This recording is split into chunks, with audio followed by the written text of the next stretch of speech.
It is 10 o'clock. Good morning from the Superbook.com sports desk. I'm Lucas Panzica. The Nashville Predators fell at home on PK Subban night. 4-2 the final against the Arizona Coyotes. Nashville now sits 5 points back of a wild card spot in the West. The Indianapolis Colts officially have a new head coach. Eagles offensive coordinator Shane Steichen announced by the team this morning, and that concludes the hiring cycle in the AFC South. The only vacancy left in the NFL is the Arizona Cardinals. Some more coaching news on the coordinator front. The Baltimore Ravens have hired Georgia offensive coordinator Todd Monken to call the plays in Baltimore. It'll be Monken's third stint in the NFL. For all your foundation repair and waterproofing needs, visit USSTN.com. Breaking news at once on your home for the Titans and Vols. This is 104.5 The Zone.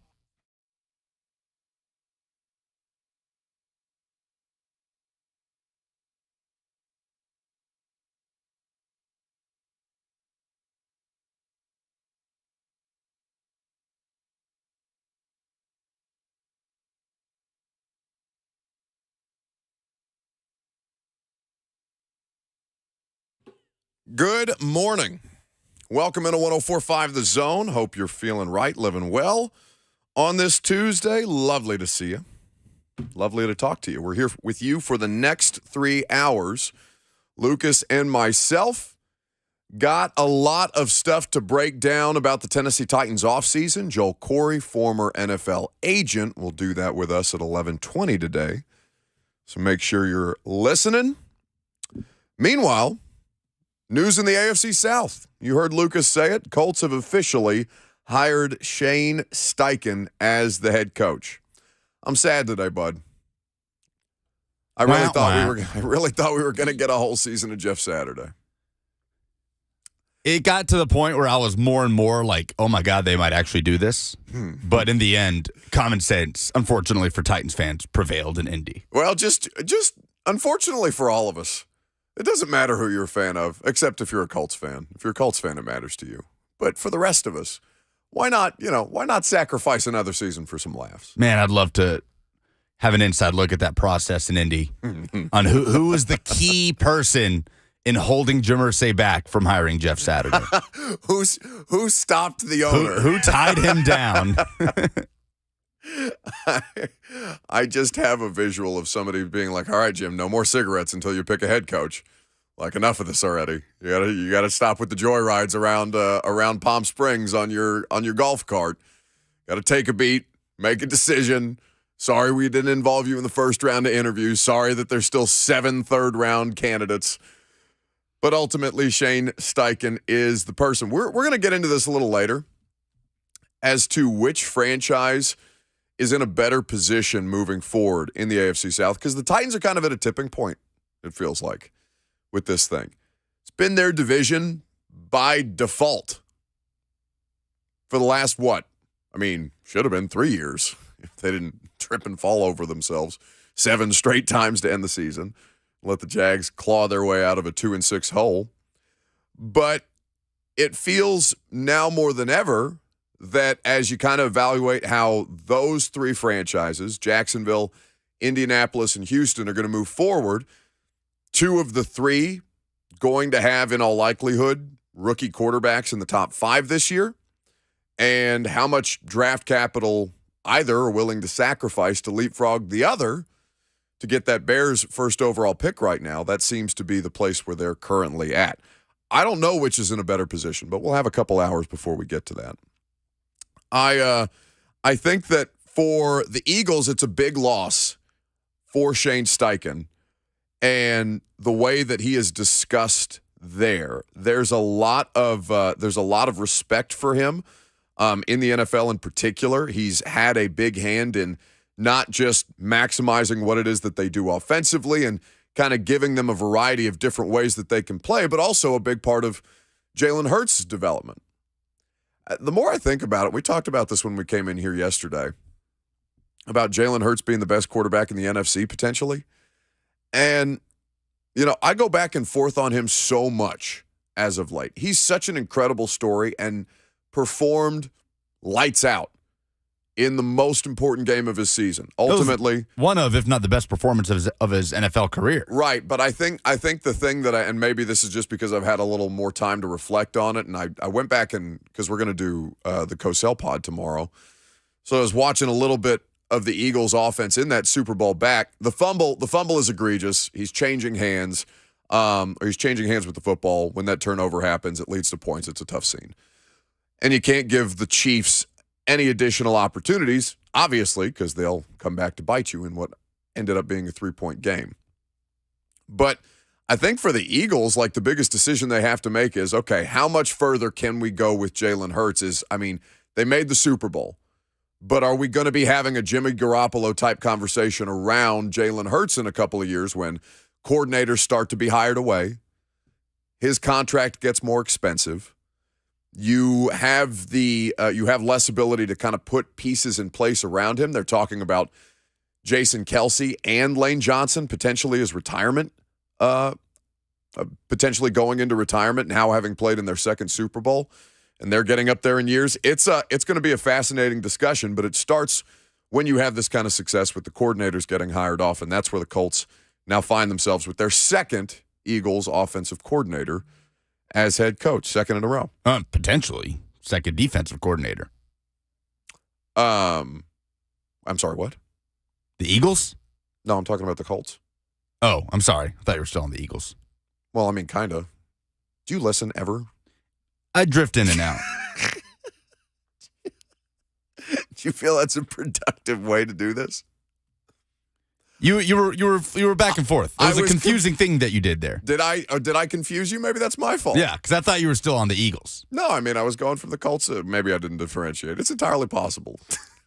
We'll have to check the tape. Is this what we're going to be all off season? No, I don't want to check the tape. Checking the tape never goes well for me. I don't like checking the tape.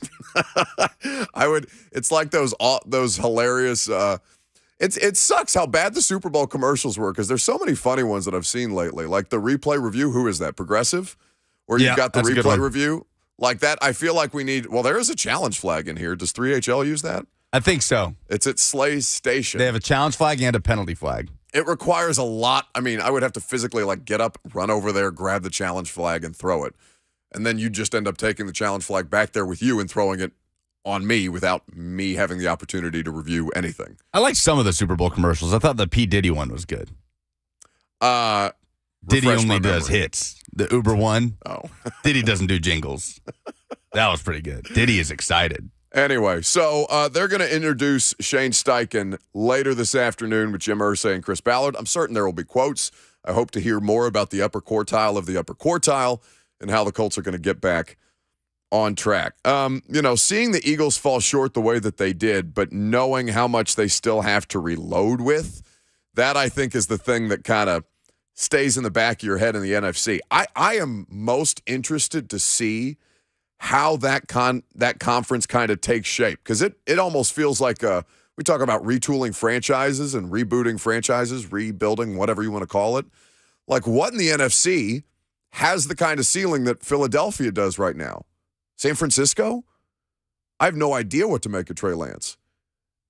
And the Eagles, while they have a ton of defensive free agents that they're going to have to make difficult decisions on, and $50 million in cap space, which doesn't end up being a ton when you look at some of the list or some of the names on that list.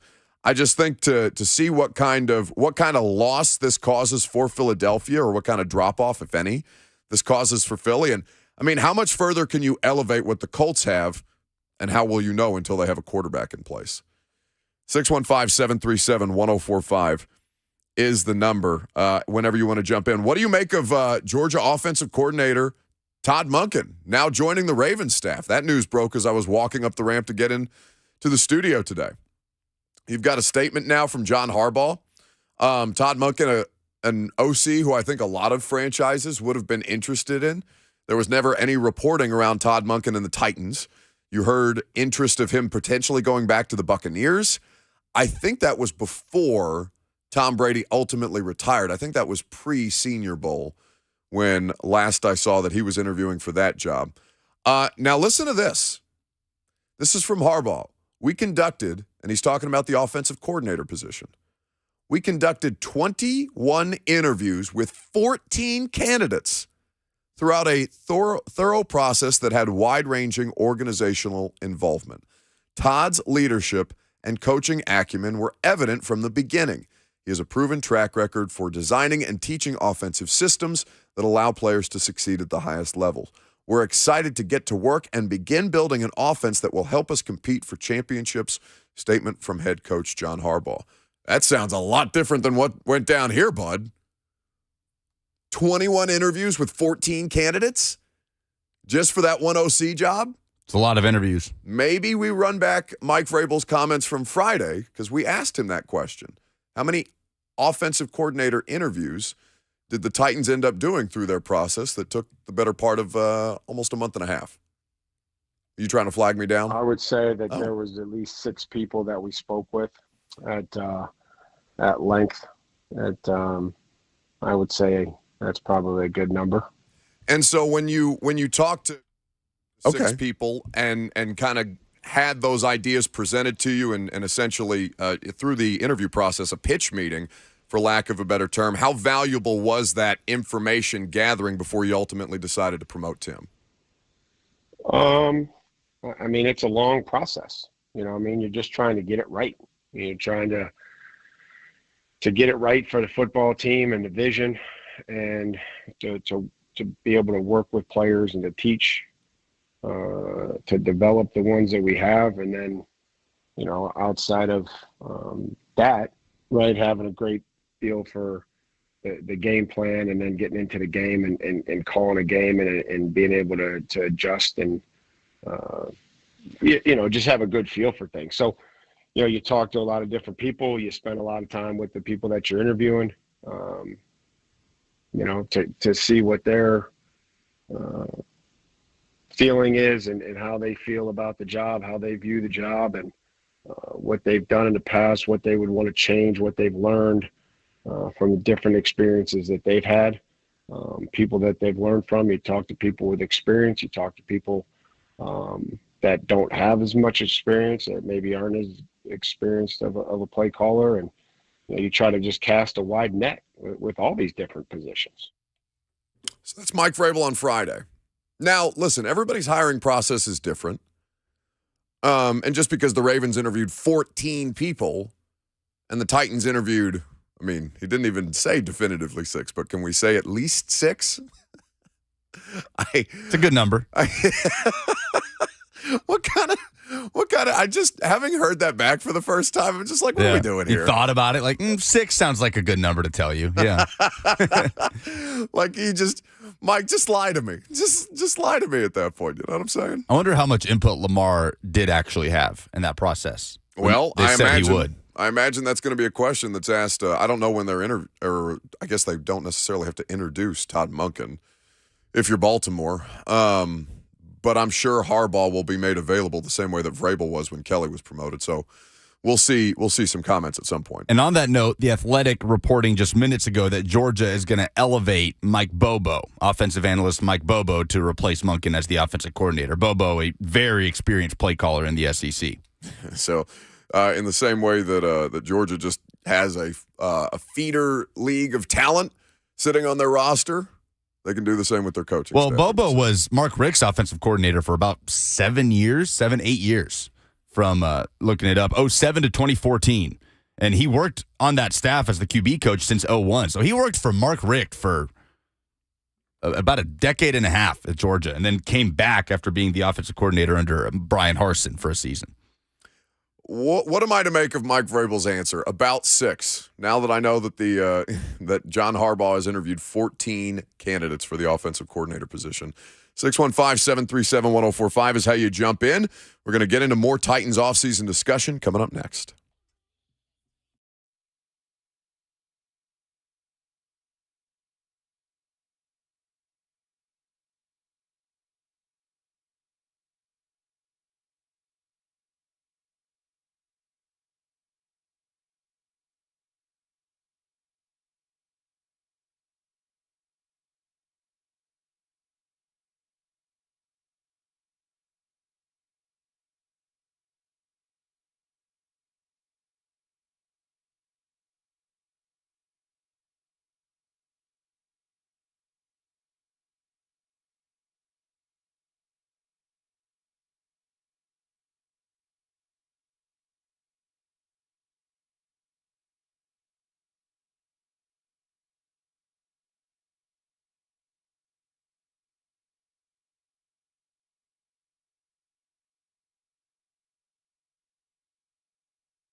Welcome back.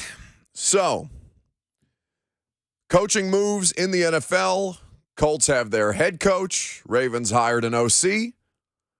Now we're looking at the offseason for everybody. Today, I guess Monday is technically the first day. You got Patrick Mahomes doing the late night circuit. Was it anything interesting said in his Jimmy Kimmel appearance?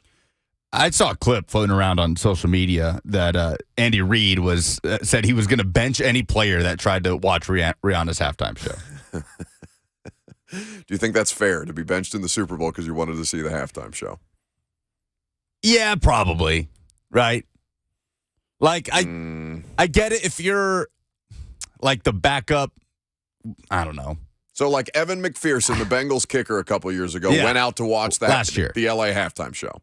Yes. So you would bench Evan McPherson for going out and watching the halftime show. I wouldn't bench Evan McPherson if there was not a rule, because you need Evan McPherson. But there needs to be a rule in the locker room. Like, it's probably appropriate in the Super Bowl, the biggest game of all of your lives, to not go and enjoy a halftime show at halftime. Can you grab this Mahomes clip for me? I'd like to hear it in his own Kermit the Frog. That's right here. Voice. You at all watching Rihanna's performance during this? I didn't, but I heard it was great. But Coach Reid told us, he said, if you go out to watch the performance, just keep walking because you're not playing the rest of the game. Do you agree? I believe that Rihanna should name the baby after you. Your thoughts? My name is taken by my son, Patrick LeVon Mahomes III, so I don't know if that name is still allowed. So she has to think of another one. I wish Pat would have been like, bet you won't, Andy. Just strutted out in the middle of the locker room to go watch. What did Jimmy Kimmel say? Rihanna? Yeah, that's Who is driving me Rihanna? nuts. Why is he calling her Rihanna? I wish somebody like Chris Jones or Patrick Mahomes would have looked at Andy Reid and be like, bet you won't. Yeah. Let's play some chicken. No, I don't think they're going to do that in the Super Bowl. All right. Well, the Titans weren't in the Super Bowl, and they're trying to figure out how the hell they get past Patrick Mahomes. And, so they can have a Rihanna concert at their Super Bowl. That's going to drive me crazy all day today. But as we look at the different things, so they end the season 7-10, right? This is the first time that we've done, I feel like a legitimate autopsy of this football team, given that we're going to have the next 6 months to basically figure it out. So 7-10, they end the season. They are about $26 million, a little over $26 million over the cap after they got the additional boost of what it will go up to in 2023.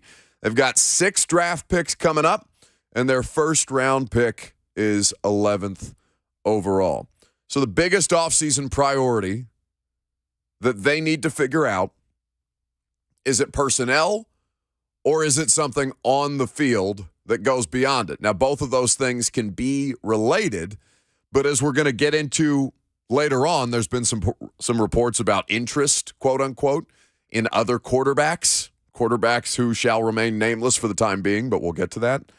The idea that maybe a team who is searching for quarterbacks may think that the Titans have a valuable trade asset that they may want to acquire. There's also some discussion of that out there at the quarterback position, which, of course, would put a lot of things about this team into flux. But there's no question that the biggest offseason priority is figuring out what the hell to do with the offense. They had, do you know how many 3-and-outs they had this past year? I don't even know what that average number would look like. Well, I'll tell you that they led the league, and I'll tell you it's less than I'll say it's under 80. They led the league in 3-and-outs? They led the league in 3-and-outs this year. I don't know, 64? 59. So, you're close. That was close. 59 3-and-outs this year, and that number courtesy of Teron Davenport at ESPN. Yeah, Derek looking okay, 1,500 plus yards, feeling pretty good about where everything's at, except for the fact that he's getting zero help, really, around him. They had 16 total passing touchdowns this year and had a wide receiver, or rather a receiver, let's call it a pass catcher, post a 100-yard receiving game only twice this year. I'm pretty sure there are wide receivers in the NFL who have gotten close to 200 yards receiving in an NFL game this season. I'd have to go back and check. Maybe I'm being dramatic, but I don't think so. So 16 passing touchdowns and a pass catcher go over 100 yards only twice in a 17-game NFL regular season. It's a tough look, and it's the thing that they have to figure out. So the question becomes, all right, so they have the offensive coordinator now. They have everything on the staff but a running backs coach, unless they're going to create new positions, it sounds like. How much of that is simply correctable by the idea of Tim Kelly coming in as the OC? Well, when we asked Mike Vrabel, I guess that'd be a week ago today on a Zoom call, when we asked Mike Vrabel about, did you consider making any changes in season last year and giving Tim Kelly an opportunity to, in essence, audition for the OC job, we were met with a response of, yeah, I don't really think it'd make a difference. Or I didn't think that it would have made a difference at that point. So, I mean, that's a tough response. And I don't think Mike necessarily meant it the way that it sounded, because they had a lot of problems last year that went beyond the play caller. But if you're telling us, bluntly, that the play caller situation, to have changed it last year in season, wouldn't have made a difference, okay, then I can't start at ground level by saying just changing the offensive coordinator is going to make a difference, because the roster's still a mess. So with the 11th overall pick, you're going to have your shot at the best, or one of the best, offensive tackles in this draft class. And typically that comes back to Skoronski out of Northwestern, Paris Johnson Jr. out of Ohio State. Those are the two players that continue to be discussed pre-combine as the better left tackles in this year's draft class. There are options beyond those two, of course, but those are the names that are going to come up most, and as you do your mock drafts and all these different things. I think that the next step of that, though, is, can this team kind of afford to Joe Burrow it with the Cincinnati Bengals, where they have a choice between Penei Sewell and Jamar Chase. They ultimately opt for Jamar Chase and say, we'll get the uber-talented wide receiver and figure out the offensive line in the years to come. They still don't really have a solution to that 2 years after the fact. But it has been beneficial, one, because they have a clear franchise quarterback in place, and two, because Jamar Chase might be, who are we talking about these days as the best wide receiver in football? Justin Jefferson and Jamar Chase? Like, that really seems to be where Stephon Diggs, I think, belongs in that discussion, but I'm not here to do, power rankings today. Justin Jefferson's the offensive player of the year. So let's just, we'll boil it down to this season and say Justin Jefferson was the best wide receiver in football. Yeah, it's a great time for wide receivers in the NFL. Oh, my God, yes.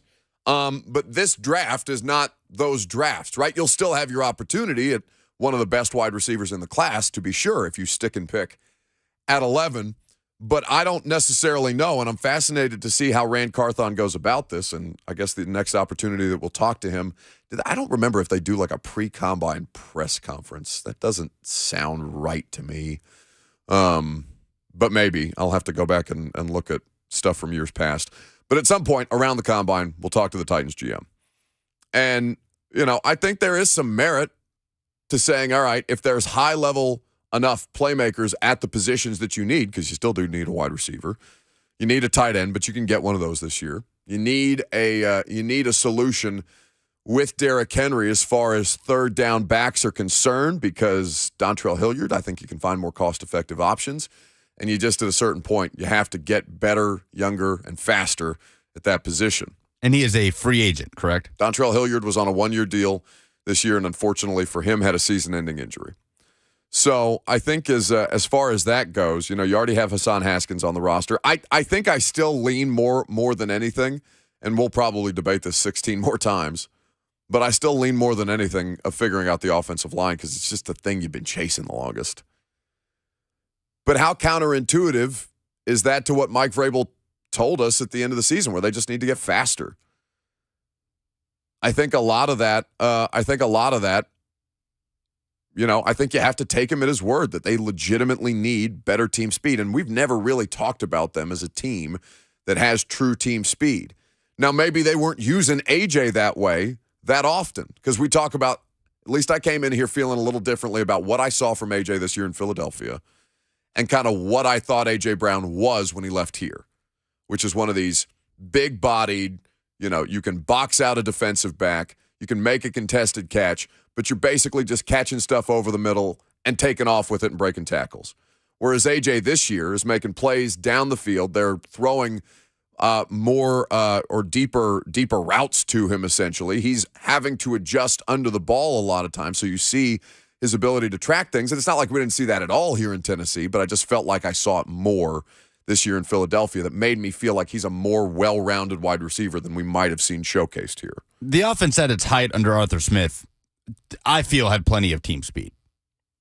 Just because Derrick Henry and A.J. Brown are not those 4-3 guys at the combine, they're still pulling away from guys. They are. And, Jonnu wasn't really that, but still had a little bit of – you'd get yards after the catch, yards after contact with Jonnu.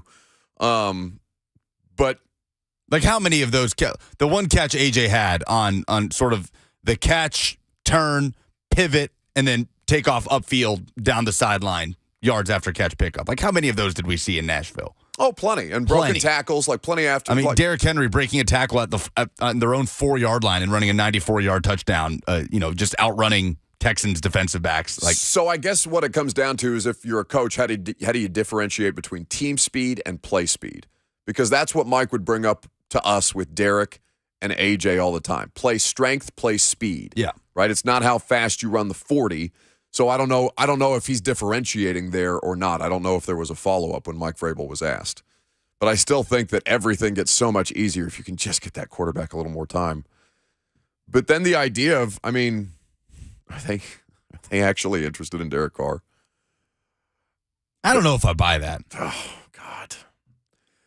So, just for reference, and what's being discussed with Derek Carr and potentially any interest in the Tennessee Titans, there was a report that came out this morning from NFL Network's Ian Rappaport. In fact, do we have the audio of him talking about specifically Derek Carr and his expected release to come, I imagine, sometime this week? Right before the Super Bowl, sources said Derek Carr informed the Raiders that he would not accept a trade to the New Orleans Saints, and the two teams had essentially worked out the framework of a deal. Could have been done had Derek Carr given his okay, but he wasn't going to accept a trade anywhere. His fully guaranteed money, $40 million, becomes guaranteed tomorrow at 4 p.m. Because he is not going to accept a trade, I'm told the Raiders are going to release him tomorrow.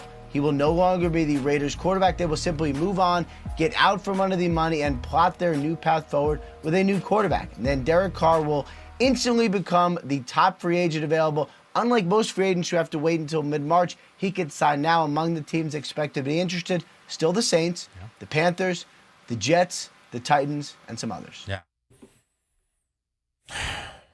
There it is. You still not buying it? It's a lot of teams that he listed. Yeah, I don't know. Is he getting that from someone in the building? You know what I mean? Who's he getting that from? I'm not interested in playing. I understand that, source? but these are the questions that you ask yourself when you figure how seriously to take something like the Titans are one of the teams interested in Derek Carr. So here's what I'll say, okay? Because this I know. When Ian Rappaport was out there talking about, I believe it was on some kind of pregame show on a Sunday towards the end of the regular season. And Ian Rappaport brought up teams expected to be interested in Tom Brady, the Niners, the Raiders, and the Titans. That was not a thing on behalf of the Titans. That was not coming from the Titans. Right. The Titans at the time did not have a general manager. So that was something being leaked by Tom Brady's, not necessarily Tom, but Tom's people to generate potential interest, to generate the conversation around a bidding market for Tom Brady should he decide to play again in 2023. That was not coming from the Titans. Again, they did not have a general manager at the time of that report. So, that's kind of the starting point. So, not trying to play who's your source, but understanding just because you hear the Titans are expected to, among the teams, expected to be interested, still the Saints, Panthers, Jets, Titans, and some others, that can also mean that the representation for Derek Carr is expecting interest from teams that are kind of quarterback in flux right now. Tennessee's one of those. Yeah, it's just connecting dots, right? Like the Brady thing for a lot of media people is just connecting dots. Like, oh, Titans, quarterback, Mike Vrabel, Tom Brady. Yeah, put the Titans on that list. I feel like that's a lot of what these offseason talks are. And the Titans can inquire.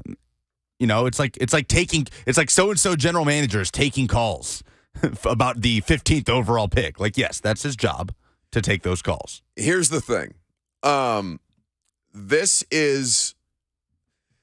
They have pro scouting staffs. Every organization has pro scouting staffs as a part of their front office structure to explore any and all available opportunities for them to upgrade the roster.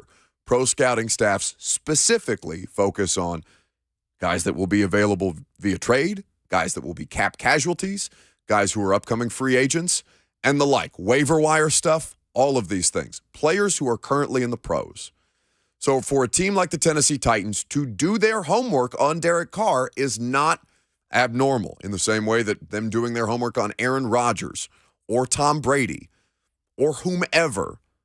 That's the standard. Or Deshaun Watson. Remember there was a discussion a little bit, I think it was Schefter, who before the Deshaun Watson to the Browns trade was talking about the Titans sniffing around Deshaun Watson. That's what these people are paid to do. So don't swing to extremes when you hear this kind of stuff. Take a beat, take a step back, think about how the information is being phrased. All right? If we're kind of trying to be discerning here. Among the teams expected to have interest, literally all the quarterback potentially interested teams this year, a representation for, or a member of the representation for Derek Carr expects there to be interest in X, Y, and Z. 615-737-1045 is the number. That's how you jump in. Let's do some oh no candidates from the sports weekend. There's quite a few to pick.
So you're going to hear from Mike Vrabel on what the offensive coordinator promotion means for Ryan Tannehill a little later on. Some of the responses to the polls before we get into Oh No, our weekly Tuesday tradition. What in sports made you say, oh no, this weekend? We have put out a poll, and we'll get to this topic about 12:20 today. Would you rather be the Texans or the Colts heading into the offseason? Kevin Cozart, at Nevada Titans fan, tweets us, this is like asking me to choose between two incurable diseases. Would you rather? Love a good would you rather. Well, it is a great would you rather, Texans or Colts. This is what happens when I can't sleep. I come up with all kinds of around the horn type questions that we can fit into the radio show. Can make long lists of pros and cons for each one. A lot of cons. A lot of cons. Be thinking about that. We will get to that a little later on. In the meantime, oh no.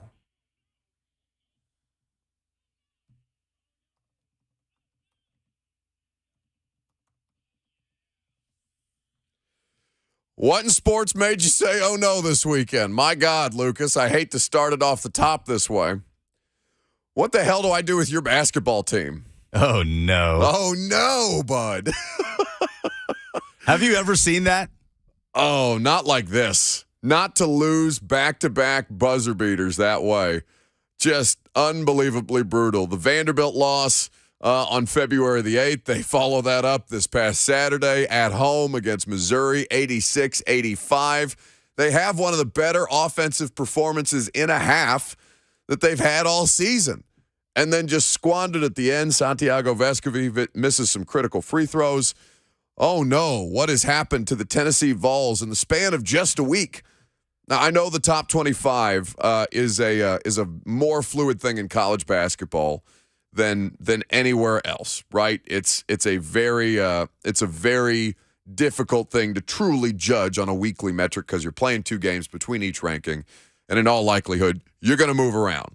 But to see Tennessee drop to 10 in the top 10 at this point after these two losses, 19-6 now on the season, and Alabama, their next opponent, sitting at the top of the heap, 22-3, having not lost a conference game just yet, receiving 38 of the first place votes in the latest AP ranking.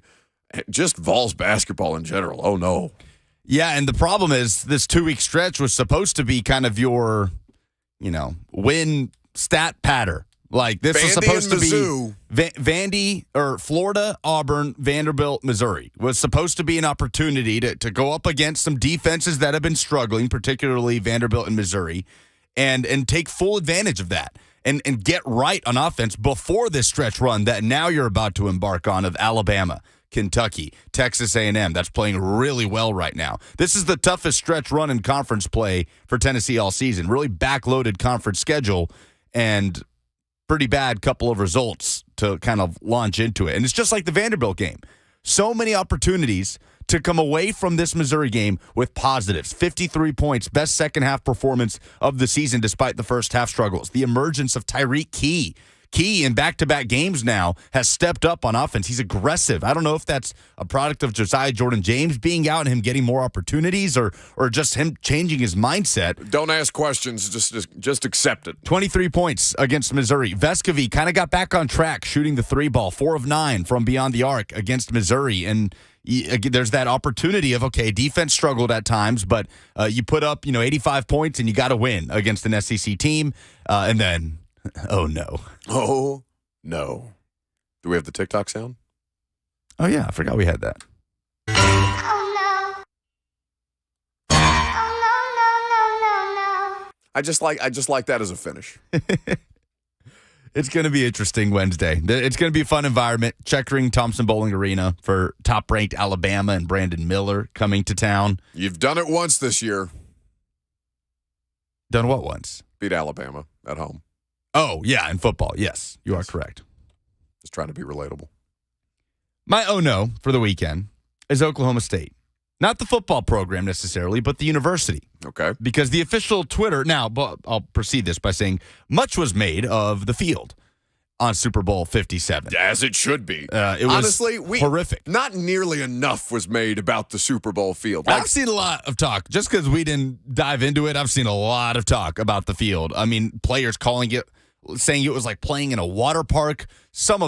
Watching back some of the tape of, you talk about how well the Chiefs offensive line played against that Eagles pass rush. they couldn't get their footing. Run it back, man. You've got edge rush. Reddick is just slipping all over the place before he can even have a shot at the backfield, and then Pat Mahomes is letting go of the football. Yeah. The field was embarrassing for the NFL in Super Bowl 57. How could it be that bad on the NFL's biggest stage?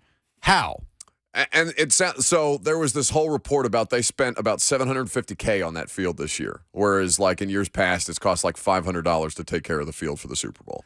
And so they go out of their way to make sure it's this hybrid version of the grass. The grass was really selling itself. Whoever the PR agent for the grass is was doing their job this week until they got out there on the field and was immediately turned into an ice rink. It is among the most embarrassing things. And the NFL's just going to literally skate on it. Like, what's going to happen? They're going to deal with a couple of days of bad headlines and a couple of media people bitching the way that somebody needs to, and then they'll go on and do whatever they want next year.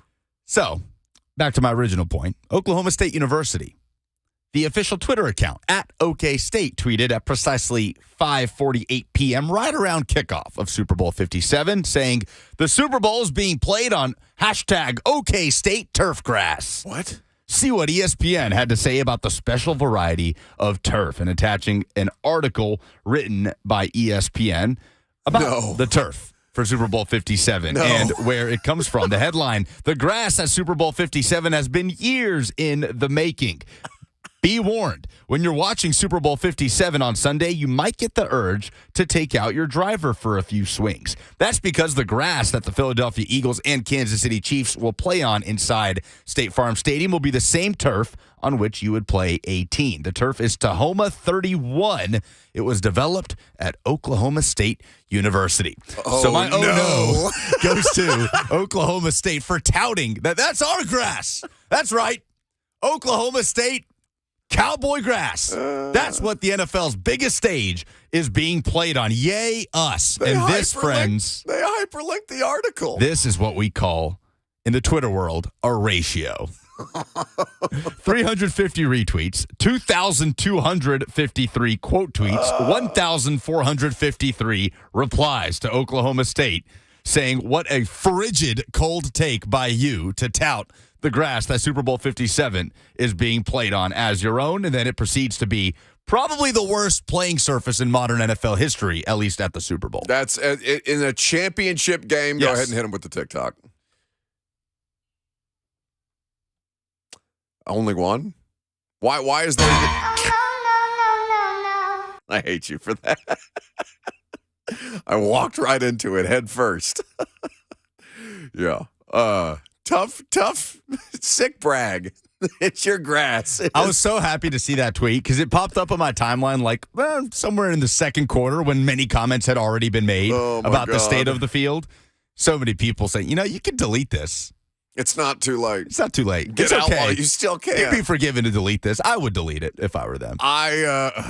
Some poor intern social media manager is checking the mentions on that and just having their face melted off. Those are pretty good candidates. Every Tuesday at 10:45. 615-737-1045. We'll get to your phone calls coming up next. Let's talk realistic landing spots for Derek Carr and why the Tennessee Titans should not be one of them. I'm Buck Rising. It's 1045 The Zone.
It is 11 o'clock. Good morning from the Superbook.com sports desk. I'm Lucas Panzica. The Nashville Predators fell at home on PK Subban night, no less. 4-2 the final against the Coyotes. Nashville now 5 points back of a wild card spot in the West. The Indianapolis Colts officially have their new head coach. Eagles offensive coordinator Shane Steichen announced by the team this morning. That concludes the hiring cycle, at least in the AFC South. One opening remains in the NFL with the Arizona Cardinals. Eagles defensive coordinator Jonathan Gannon thought to be a prime candidate in Arizona. Speaking of coaching hires, the Baltimore Ravens have their new offensive coordinator, hiring Todd Monken, the OC out of Georgia. It'll be Monken's third NFL stint. Georgia replaces him, elevating offensive analyst Mike Bobo, who served as the offensive coordinator at UGA for several years under Mark Richt. For all your foundation repair and waterproofing needs, visit USSTN.com. Breaking news at once on your home for the Titans and Vols.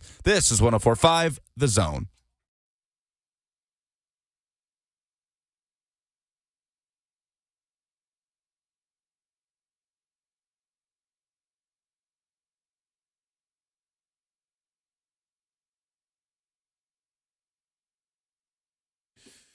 Second down on this Tuesday. Welcome in, welcome back.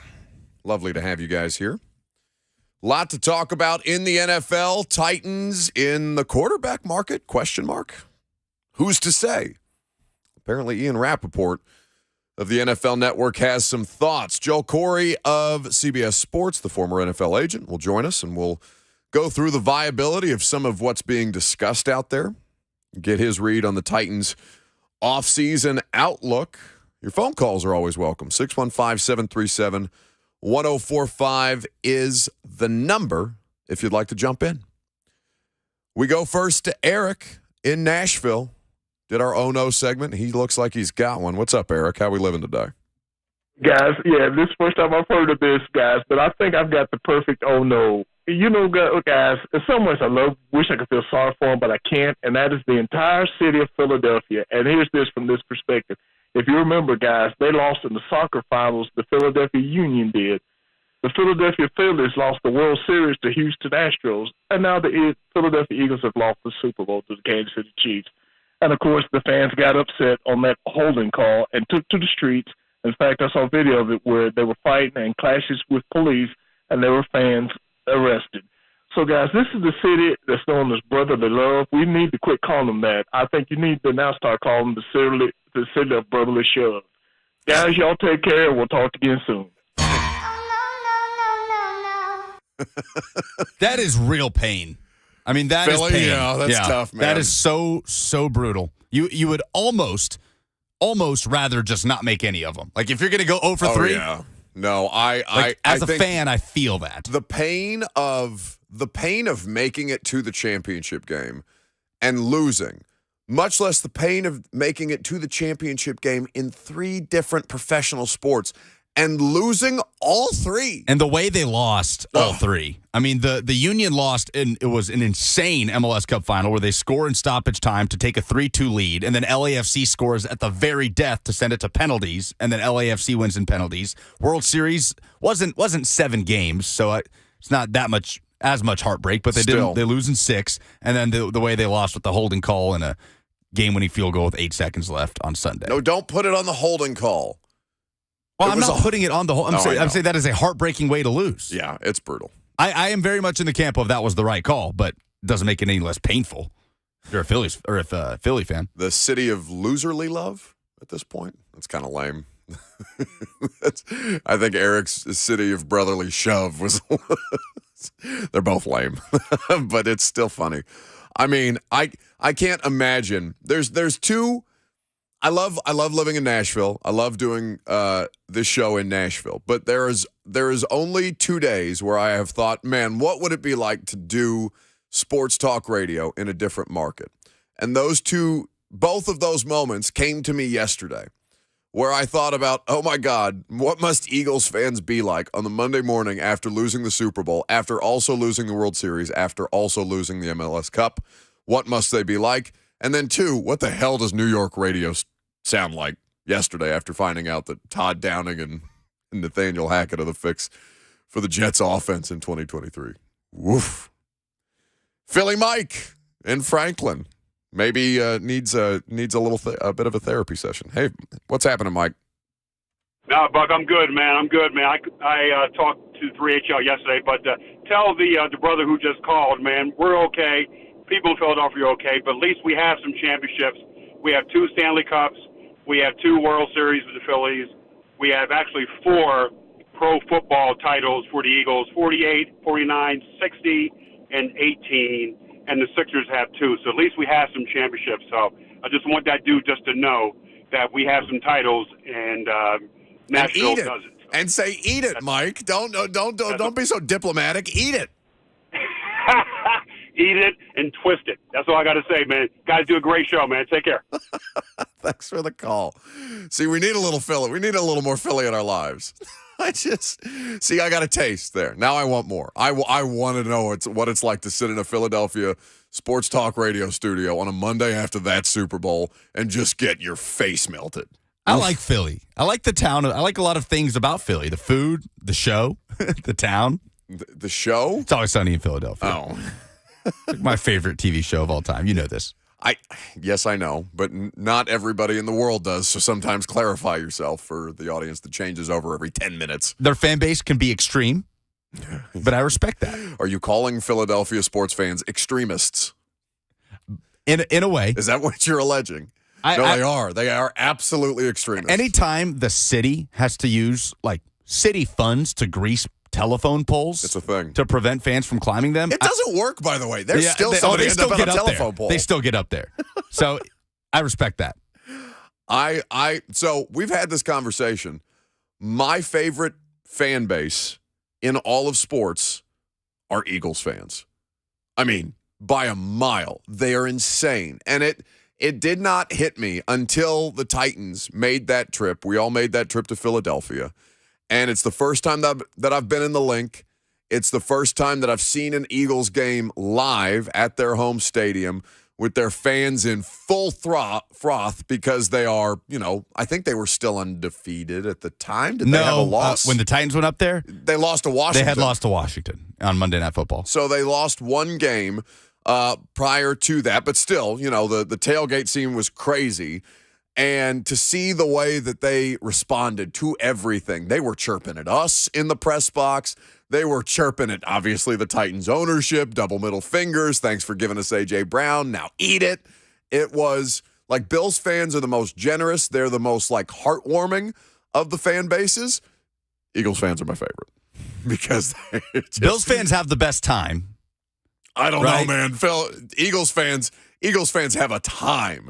That was as rowdy, if not more rowdy, is what I walked through because, I pull up at these games a lot of times in an Uber or a rental car, and I'm walking through the tailgates.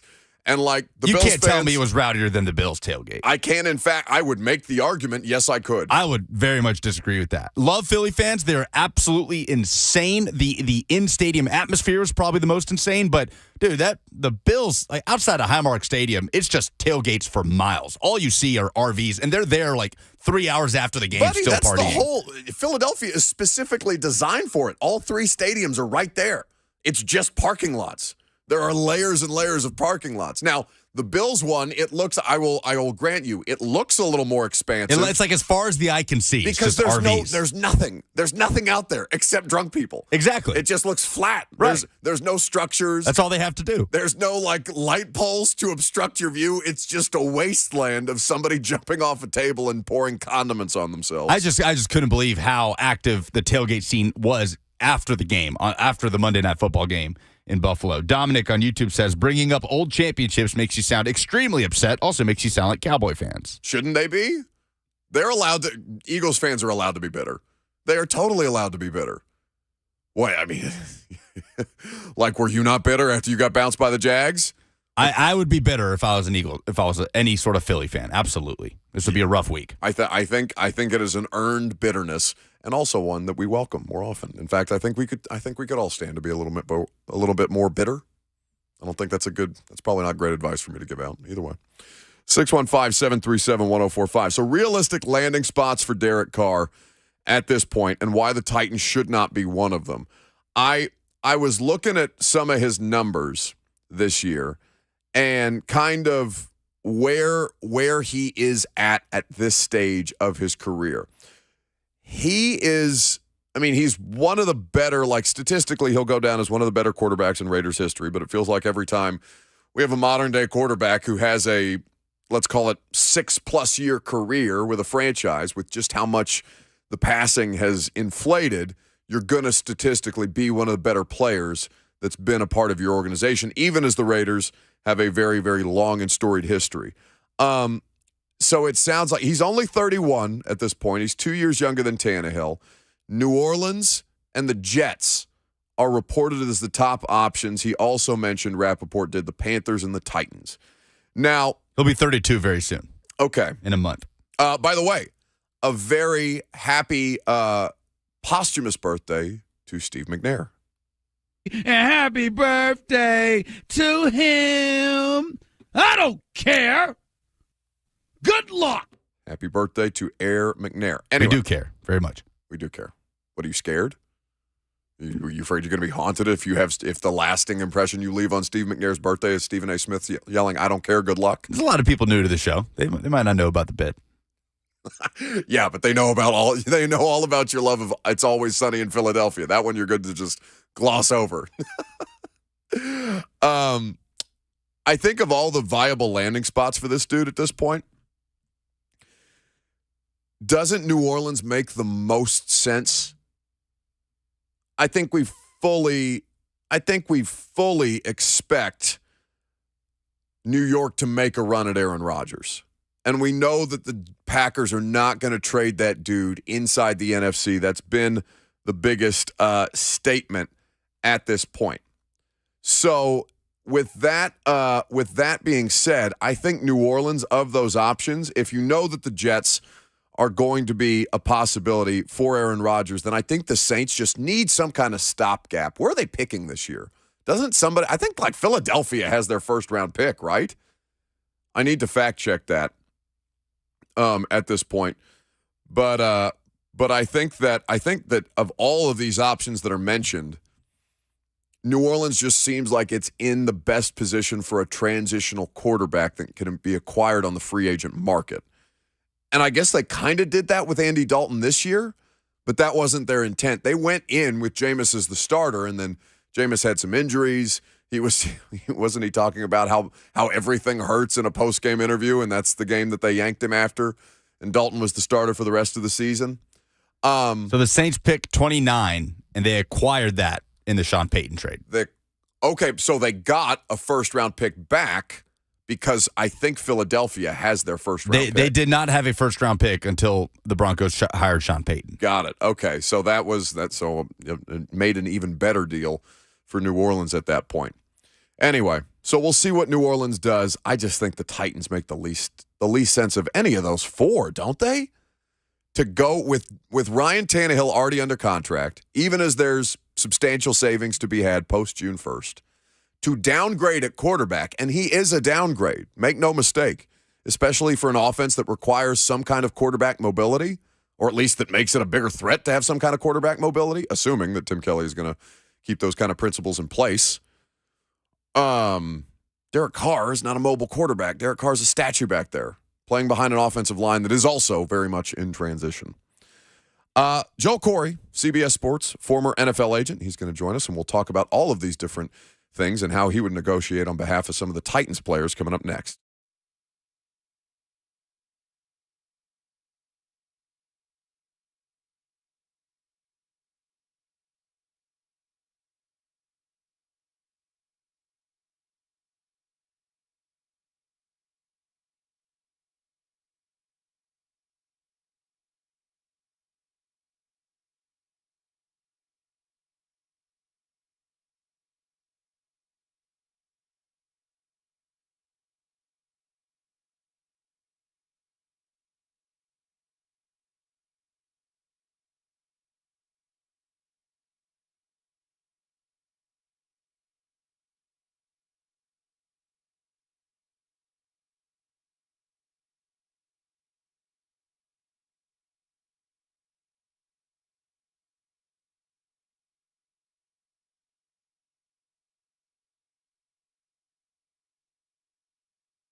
All right, the offseason officially underway for all 32 NFL teams.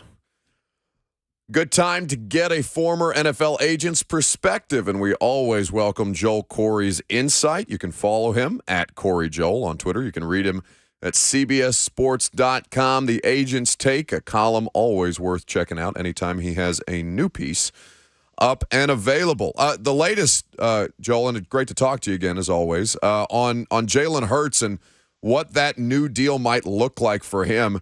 How did you kind of go about dissecting how much the Eagles are going to have to fork up?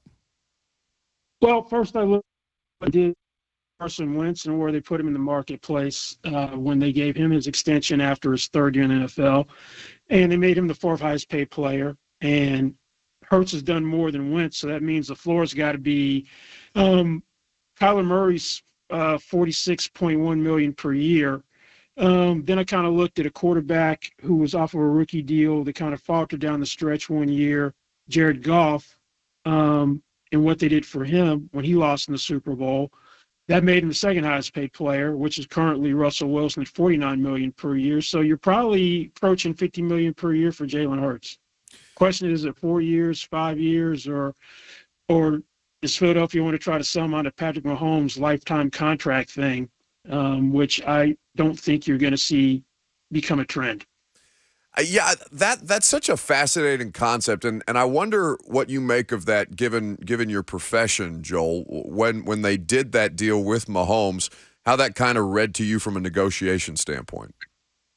It was Mahomes trying to split the baby between getting fair market value and providing some flexibility for the team, not to the extent that Tom Brady used to do when he blatantly took hometown discounts.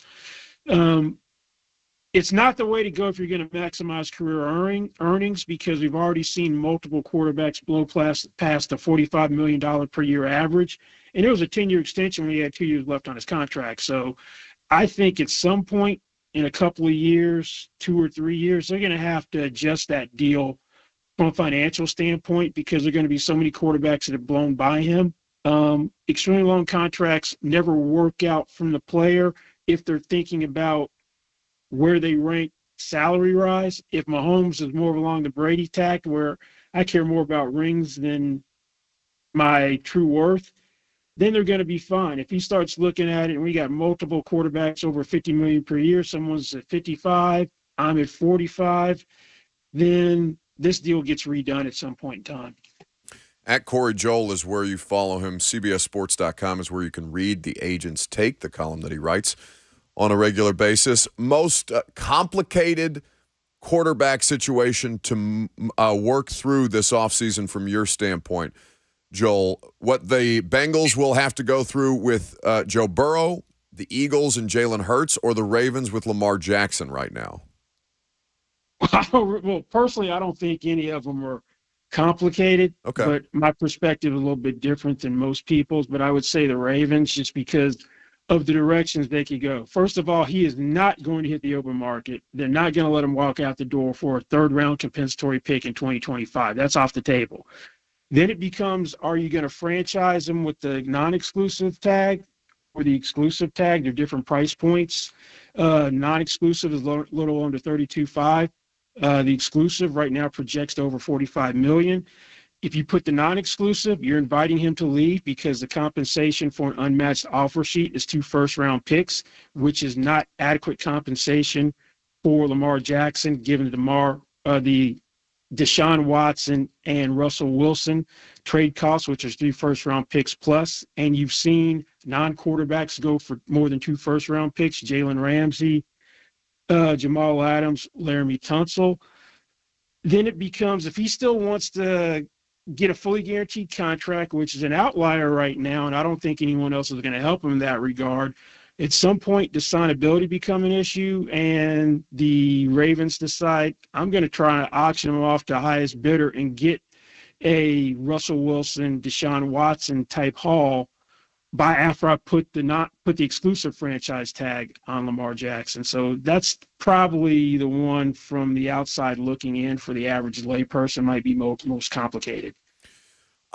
So when there's a lot of different elements going on here in Tennessee, Joel, that are would also be viewed as complicated to the average fan, to the average consumer of this stuff. And again, I imagine your perspective is quite different here. But when you, as an agent, are working with a club that you know is getting ready to clear substantial cap in the coming offseason, what are kind of the hurdles that you expect? Well, one of the hurdles which no longer exists because automatic conversion rights started getting built into contracts is you don't have to go to individual players and more or less from a team standpoint, beg them to do a restructure. That's built in where it's a contract breach if you don't. The question is, what are you going to do with your quarterback? Are you going to try to run it back again or move in another direction? If you're going to move in another direction, do you try to trade him or do you have to end up cutting him? Who do you bring in to replace him? Because the veterans out there to me are a lateral move. Malik Willis doesn't seem to be the answer right now, or you don't have Josh Dobbs come off the street and start over him when Tannehill was hurt. So I think everything stems from what you do with the quarterback. And if you are the quarterback or you're representing the quarterback at this point, how much leverage does he currently have in his situation? We understand the finances can be made easier by cutting him if they do it. Pre-June 1, there's a dead cap hit of $18.8 million. It drops off a cliff if they cut him after June 1st. They can save $27 million against the cap. What does Ryan Tannehill's leverage look like at this point? Well, if they start talking pay cut or release, then what the agent's going to do is he's going to engage in tampering. That's technically what it'll be. He's going to call around, get an idea of the lay of the land. And if there's a team that's willing to make him whole and give him an extension, then he's going to tell you guys to kick rocks. That's basically what it would go from there. From a pure restructure standpoint, since they added 2 voiding dummy years with the last restructure, they could do a restructure where they chop his base salary down to league minimum or close to it and pick up $17 million plus a cap room by taking, we'll say, 25.5 or $25.75 million of signing bonus and spreading it out over 3 years of base salary, turning the signing bonus, spreading it out over 3 years and kicking the can down the road. I think that's maybe the direction you're going. I kind of think if you were going to just hit the reset button, you don't promote internally with your offensive coordinator. You go outside the organization and find a new offensive coordinator. And I think I read that Vrabel's been keeping Tannehill in the loop, what was going on with that decision. That's correct. Which suggests that he's not going anywhere this year. Joe Corry here with us on 104.5 The Zone. The agent's take, I was reading through a one you did a couple of weeks ago on the 2022 contract awards, and you had A.J. Brown as the best, or rather the most valuable acquisition. Can you kind of lay out the case, although I'm sure it feels like a bit of a twisting of the knife situation for people here locally? From this standpoint, Hurts took a huge leap forward, kind of in the way that Josh Allen did when they acquired Stephon Diggs. You get him a true number one receiver, and he's the MVP runner-up. They tied for the best regular season record. May have had the best record if he hadn't hurt his shoulder. And then he almost had as many receiving yards as the entire Titans wide receivers collectively. So that's why I went with him as the most valuable acquisition. At Corry Joel is where you follow him. CBSSports.com is where you read it. Joel Corry, always a pleasure to have your insights and analysis in the offseason. I'm sure it's not the last time we're going to talk, buddy, but thank you for taking some time. Sure. Thanks for having me. Joel Corry with us there on 104.5 The Zone. 615-737-1045 is how you react to anything that you heard there. So you heard him lay out Ryan Tannehill's leverage in this circumstance and how the idea of tampering comes into play if you are the representation on behalf of the quarterback. If they approach Ryan Tannehill with the idea of a pay cut, what the agent, and as Joel's just laid out, what the agent is going to do is start to call around, see if anybody wants to trade for him, see if anybody wants to trade for that contract, see if there's the potential for an extension to keep the player in a position to succeed and not only lose money, but make a little more on the back end. If they are of value, then you turn around and tell the Titans, nah, I'm good. You guys can figure it out. I've got my money. That marketplace would seem to exist for Ryan Tannehill this year, even coming off the ankle surgery. Because as you heard Joel describe, the quarterback market right now, lateral move at best, if you add any of these players who are going to be available. Would we now argue that Derek Carr, or at whatever point Derek Carr is released from the Raiders, becomes the best available option on the market? Probably so.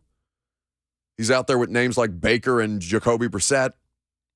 I'm not making the argument for either of those two over Derek Carr at this point, even as I'm not like overwhelmed by Derek Carr. That's just the nature of the quarterback situation in free agency, or what will soon be free agency.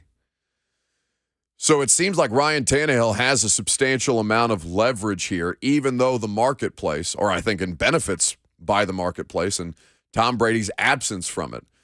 Because even though Tom was at a different stage and obviously needed more help than he might have in years past or when last he was a free agent, it still put him at the top of the heap. And with his retirement, a lot of dominoes that could have fallen stay exactly in place. Ryan Tannehill could be the best option on the market this offseason. And Aaron Rodgers, his presence in all of this, wait, is he in the middle of currently the darkness retreat? I was about to ask, what do you think he's doing right now? Like, at what stage of his isolation retreat do you think he's in? I imagine his isolation retreat looks somewhat like what I see when Robert pops on the primetime stream at night. It's a very small room. It's a very dark room. He's not terribly well lit. There are devices around him, some of questionable note, and you look like you are trapped. Every time I see you on the screen in front of me. That's because I am. Anytime I have to work with you, I'm trapped.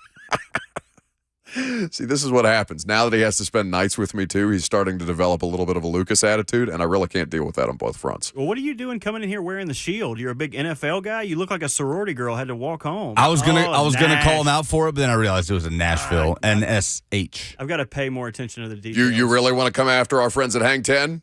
No, Hang 10 does a great job. Walk it back, both of you. I hate when he does that. No, I got a big friend behind me. Look at, who do you think? Walk it back. I was going to call you Rob Lowe off the top, and then I saw the shirt. Well, you think I just have an NFL shirt hanging out? That would be really funny if you did. No, this is the closest thing to like NFL stuff that I'll wear, right? I don't wear team gear like that. You cannot blame me, though. Looking at it, all I can see are the stars and the football in the top line. Like, honestly, how they got away with this is kind of crazy to me. Yeah, it's pretty. They're cutting it close. Yeah, maybe we should stop talking about it. I don't want Hang 10. I love them at Hang 10. I don't want them to end up with a lawsuit or something like that because a little too close to the branding. Anyway, what were you two cackling? I'm trying to do a serious interview about the Titans offseason, and I hear a screech come through. There are soundproof glass. There's about, I would say that's probably 6 inches, maybe a little less, of soundproof glass between the two of you and me. And I heard what was somewhere between a cackle and a screech, and Lucas just look at me and die laughing because I could hear whatever was going on back there. Well, I was explaining to Lucas how we started on the Primetime Show last night, a new segment with In Case You Missed It, which we might be adopting here at some point. Who knows about that? No, we're not doing that. Oh, see, he doesn't even like that. He doesn't like us to work together. Anyway, I was telling them about how divide, not pull conquer. that mic closer to your face. We were talking about the aliens and aliens. He literally just screamed at me in the middle of this segment. But I think a better conversation about what we came from last night was the Mount Rushmore of sports parents. And after getting to do a little more, it started with Donna Kelsey, who was in a nightmare rotation with Roger Goodell, DeMar Hamlin on the sideline. And I made the point that I think she belongs on the Mount Rushmore of sports parents. Now, wait. When he says in the rotation from hell, or however you phrased it, Roger Goodell during the Super Bowl, for those of you who were watching the cut-ins, they sat next to Roger Goodell, whatever league PR agent decided that this was going to be the case. DeMar Hamlin, who the sport almost killed, and then Donna Kelsey, the mother of the two Kelsey brothers, they were sitting on either side of Roger Goodell at the Super Bowl. Okay, continue with your thought. So I brought that up to Lucas, and we came up with some better names that belong on the Mount Rushmore of sports parents. And I'm open to interpretation of this if anybody's got any asides they want to throw in. It's fine. So LeVar Ball was the strongest nominee that I think we came up with last night. By the way, where has he gone? He accomplished his goal. Yeah. He got his kids to the league. He was just a fight promoter. That's all he did. He got his son drafted I can't remember I think it was number 1 overall to the Lakers. Or it was either number 2. Lonzo. Lonzo was not a first overall draft pick, was he? It was either 1, 2, or 3. He was in the lottery, but he basically willed his son to the Lakers. That was second. He was the second pick. That was his. Was he really? Who was spot. the first pick in that draft? Ugh. That was the 2017 NBA draft. Markelle Fultz. Oh God.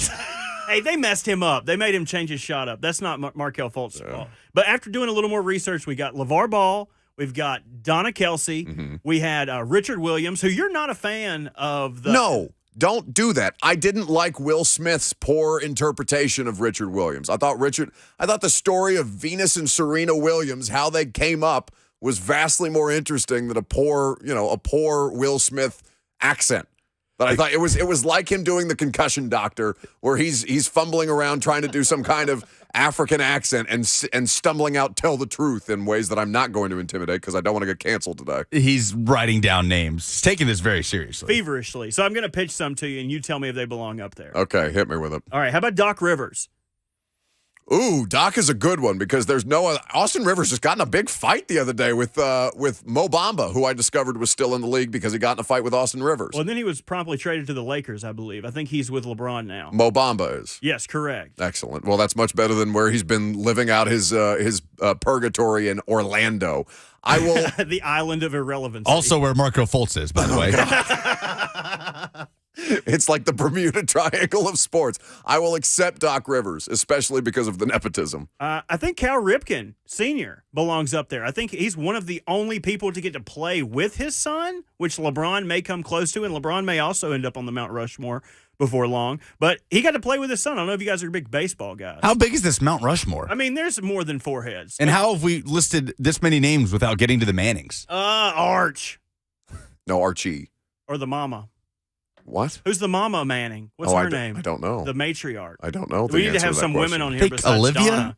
I think Olivia Manning is correct. Well, I believe that's true. She's up there. She's up there. So then at the same, well, I mean, Arch did play. I think that's why people do default to him in sports.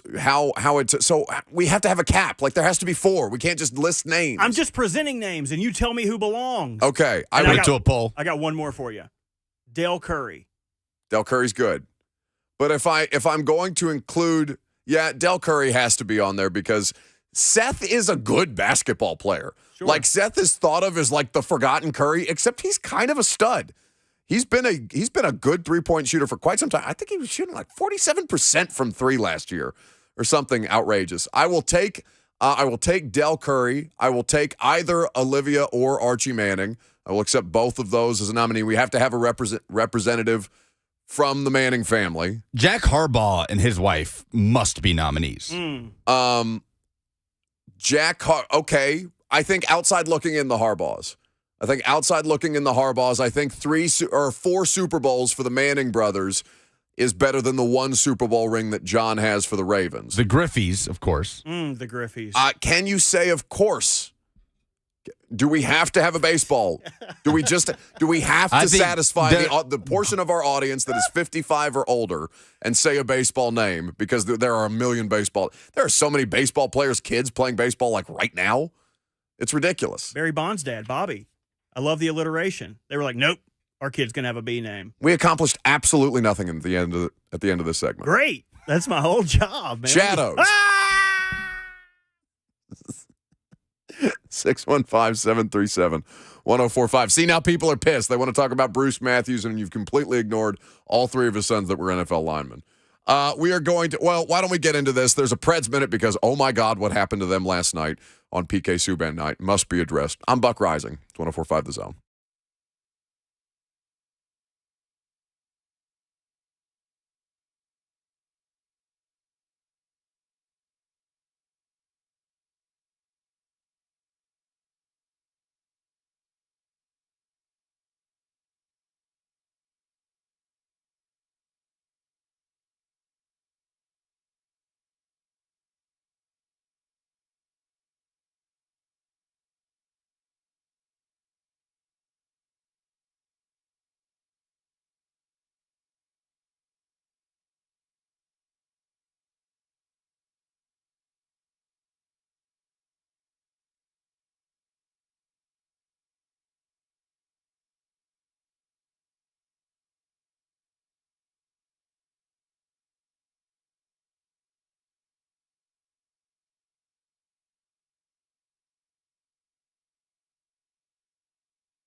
So, in all of our enlightened sports talk radio conversation, Robert had come up with just a list of names that he wanted to throw at me. Have we determined 4 finally, or no?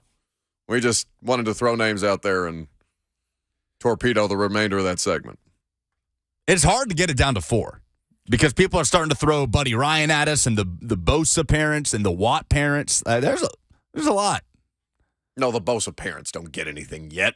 No, especially not after their lame-ass son is taunting Philadelphia fans with the worst of the taunts, which is, I'm rich and you're broke. Just because Joey Bosa is a meathead does not mean that they still did not produce 2 first-round picks at pass rush. I think they should be recused from this conversation simply until Joey Bosa comes up with better trash talk other than getting all meathead butthurt and saying, I have more money than you.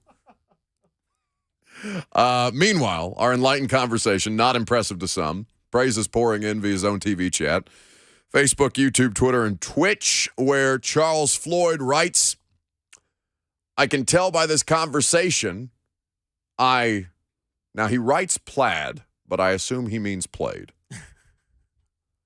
I played outside. I can tell by this conversation, I played outside more as a kid and worked at a young age.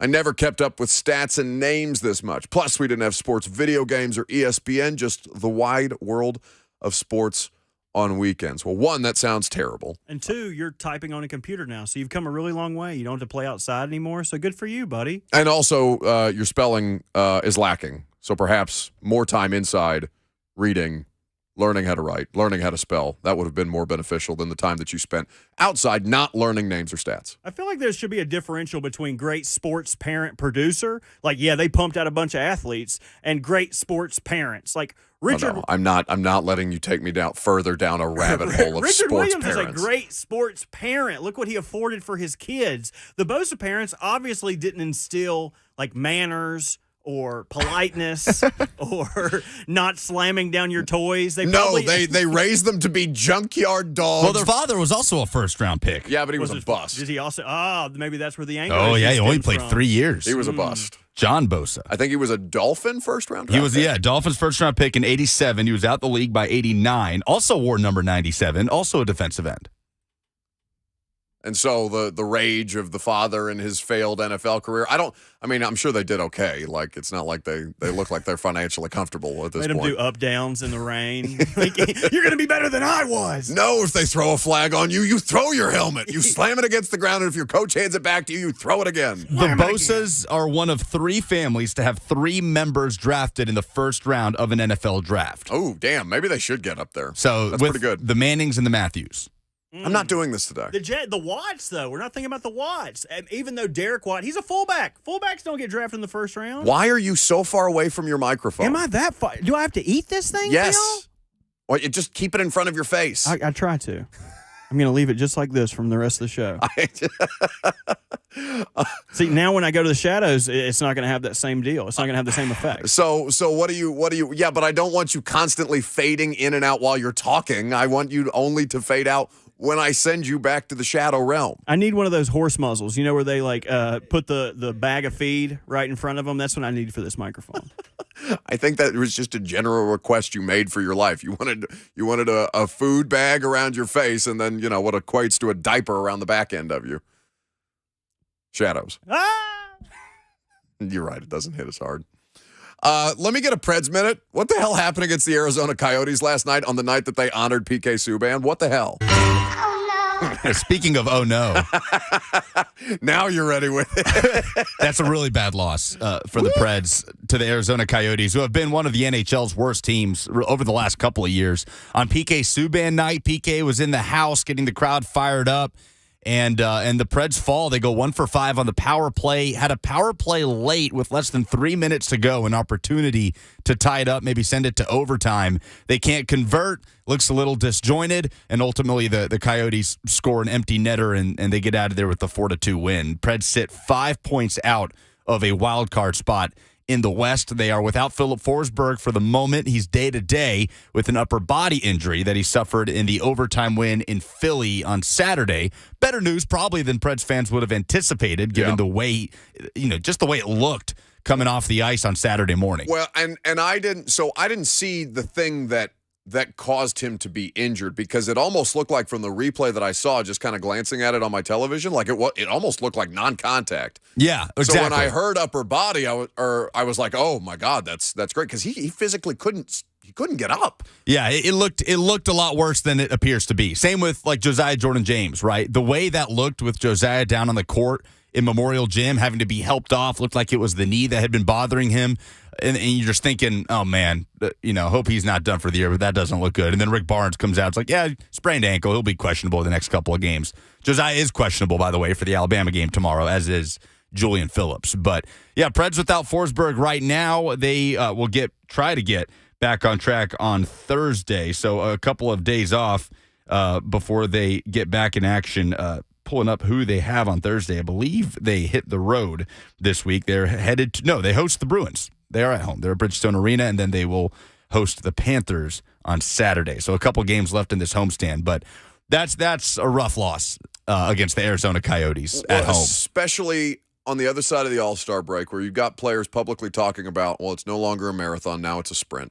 And then the sprint has not gone terribly well because they keep tripping over themselves with things like losses to the Coyotes at home. Yeah, gave up 5 goals against the Golden Knights right out of the All-Star break to lose 5-1. And then you get the overtime win in Philly, and then falling to, like I said, one of the worst run franchises in the NHL at home. And they're not even funny about it, because they put together a tweet last night from the Coyotes official Twitter account. Did either of you see this? It's just like, no. It's the tired old, here's another banner for the Preds with an L on it and like the Preds logo. Okay, like fine, but it's not even like they're creative in the ways that they're saying, we beat you and we also suck. Like they could at least have a little better sense of humor about it. It's not even clever. They're just beating you at home and laughing about it to themselves as their poor social media manager tries to get one win this season.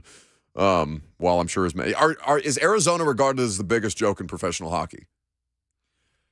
As far as the way the franchise is run? I'm just talking about general outlook of what people think of when they talk about futility in hockey. I think so. Maybe our guy Alex Doherty of A to Z Sports would be better to talk about this, covering the NHL on a daily basis. But, I mean, they might not be the worst team on the ice. Like the Blue Jackets and the Blackhawks are just so awful this year. So, but over the course of the last few years, I think that's fair. At least one of the 3, most embarrassing franchises in hockey. But next, if you're the Preds, you got to turn around and host the Boston Bruins, who lead the Eastern Conference right now. They have more points than anybody in the league right now by a pretty decent margin. So it doesn't get any easier from here. That's the Panzika Preds Minute. An unfortunate one for the Preds last night. All right, there is some discussion. One NFL team, one AFC team, as a matter of fact, is talking about Ryan Tannehill as a potential trade target. We'll tell you who that is coming up next.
It is 12 o'clock. Good afternoon from the Superbook.com Sports Desk. I'm Lucas Panzica. We have coaching moves in the NFL and in the AFC South. The Colts have their new head coach officially announcing former Eagles offensive coordinator Shane Steichen this morning. They are having the press conference as we speak in Indianapolis. Also, the Baltimore Ravens have hired an offensive coordinator, grabbing Todd Monken out of Georgia. It'll be Monken's third stint in the NFL. To replace him, Kirby Smart elevating offensive analyst Mike Bobo, who has been an offensive coordinator at 3 different schools in his career, including at the University of Georgia under Mark Richt.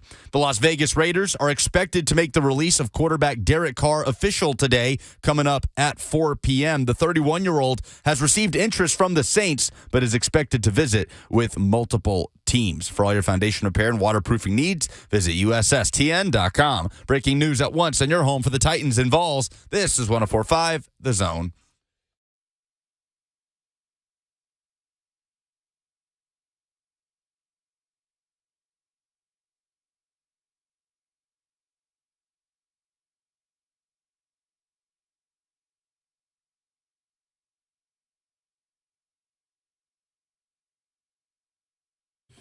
Final hour on this Tuesday. Welcome into 104.5 The Zone. Hope you're having a great afternoon so far.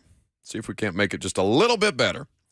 We got you for one more hour, so hang out with us and we can take your calls throughout the course of it. 615-737-1045 is the number. You heard Lucas mention that the Titans have made official the hiring of Chad Brinker, the new assistant general manager here in Tennessee. Here's the quote from GM Ran Carthon. He has touched every facet of the personnel department, working in pro personnel, college scouting, cap management, and analytics. We are excited to add his knowledge and experience to our evolving personnel group. So, I think that the question that a lot of people have had is, all right, what exactly is this dude going to do? And you saw Albert Breer, who I think reported it at some point last week, late in the week, mention a structure in the front office similar to the Browns, how they have a general manager and assistant general manager. You know, what those responsibilities divided up to be, I think, is based on the individual and who is hiring whom. And also to kind of take a look at what Ran Carthon is coming from with the 49ers. Adam Peters is the assistant general manager there. He was thought of as the top GM candidate on the market, and then decided he didn't want to be on the market and wanted to stay with San Francisco. So basically putting together something that Ran Carthon is comfortable with and familiar with from previous stops. Now, evolving group. What does that mean for future scouts, future assistant general manager roles, pro scouting, college scouting, all these different things? I wouldn't imagine we'd have a fuller picture of that until after the draft. They're going to go through this draft largely with the staff that they have in place, and then I would anticipate some changes at some point. That's just natural. Like, they're not going to keep everybody that was left over from John Robinson, and I'm sure that's been a big part of Rand's last couple of weeks, is going through a variety of different things to make sure that he understands, all right, who's worth keeping, who could we stand to do without, who do I think I could get to do this job better, and let's get through this first draft and kind of iron things out from there. So, meanwhile, one of the things that this front office and whomever is now associated with it, as that continues to quote-unquote evolve, they have to figure out what the hell to do with Ryan Tannehill. And Ryan Tannehill, who is in a position of strength. In fact, Lucas, do we have the clip from Joe Corry already or no? Okay. At your convenience. Mike Vrabel, though, was asked about what the new offensive coordinator hire means for Ryan Tannehill about a week ago when we were meeting with him via Zoom about Tim Kelly. This was Mike Vrabel at the time. Well, I don't think anything. I mean, I talked to Ryan. I let him know which direction that we were headed. He's I don't want to speak for him. He seemed excited, about what we were going to do and about who we were doing it with. But again, Rand and I are evaluating the entire roster, the players that are under contract, the players that are going to be potential free agents here pretty soon. So, Ryan's in here every day, and he's, excited about where things are headed. So, other than that, I don't know what to tell you other than being able to say, we've got to get ready here to add a lot of pieces and find ways to do that. All right, so basically what I take that to mean, if they're talking to the quarterback about the offensive coordinator, the plan is in all likelihood to have that quarterback back. But everybody's got a price, and teams that may inquire about Ryan Tannehill are still very much up in the air. But Rich Cimini of ESPN, he's their Jets reporter. He was writing, I guess this would have been yesterday, about the Titans' former OC that's just been hired by the Jets, Todd Downing. We got that news literally at the start of the show yesterday to nuke our first segment of Super Bowl discussion. So Todd Downing is going to be the new passing game coordinator in New York. And what was mentioned here in the second line of Cimini's write-up is this. Downing, who was fired after the season, has ties to two quarterbacks who might be potential offseason targets for the Jets. The Titans' Ryan Tannehill and the Las Vegas Raiders, currently, Derek Carr. Now, we know that Downing was the OC for a year in, at the time, Oakland. He was the quarterback's coach for the 2 years previous. 15, 16, and 17, he was on the staff. And Carr was a Pro Bowler in all 3 years. That's the thing that gets cited the most. Now, obviously, everything here fell off a cliff in Tennessee, where the DUI situation happened. They went from 15th in points to 28th. Ryan Tannehill did miss 5 games with an injury this year, which didn't help the circumstance, but obviously they felt that it was in their best interest to move on from Todd Downing at the time. So the Jets now have Nathaniel Hackett as the OC. Todd Downing is the passing game coordinator. And who they're trying to lure to play quarterback for this franchise, or who they might show interest in to play quarterback for that franchise, is going to be one of the biggest talking points of this NFL offseason. We played for you that clip last week of Diana Rossini on the red carpet at NFL Honors talking to Woody Johnson, who's the controlling owner of the New York Jets. And Woody Johnson was asked specifically about veteran quarterbacks. He, in so many words, said that the quarterback situation was the thing that held them back the most in 2022, which is an accurate assessment, and that they would explore a variety of different options, particularly veteran players at the position. Now, Rodgers is the name that keeps getting circulated the most. I think that's the name that would make New York the happiest. It's got to be Rodgers or bust for the Jets, right? I don't think it has. I'm saying that's the mindset. Yes. I'm not saying that's the only thing that will bring success to New York, but I'm saying that has got to be the mindset with that franchise. By the Jets or Jets fans? Both. I think those are two different discussions. I think they have to be prepared for Aaron Rodgers to just do some stuff. And I don't think it can be Rodgers or bust when you're dealing with as uncertain an entity as Aaron Rodgers is right now. Sure. You know what I'm saying? I get what you're saying in principle, but I also think that he is as big a variable as anything that we have to deal with. Okay. He's in a dark room right now. We don't even know that it's a room. But you can't look at someone with a straight face and say the Nathaniel Hackett hire had absolutely nothing to do with the potential of bringing Aaron Rodgers to New York, right? Buddy, what does Todd Downing have to do with improving your passing game?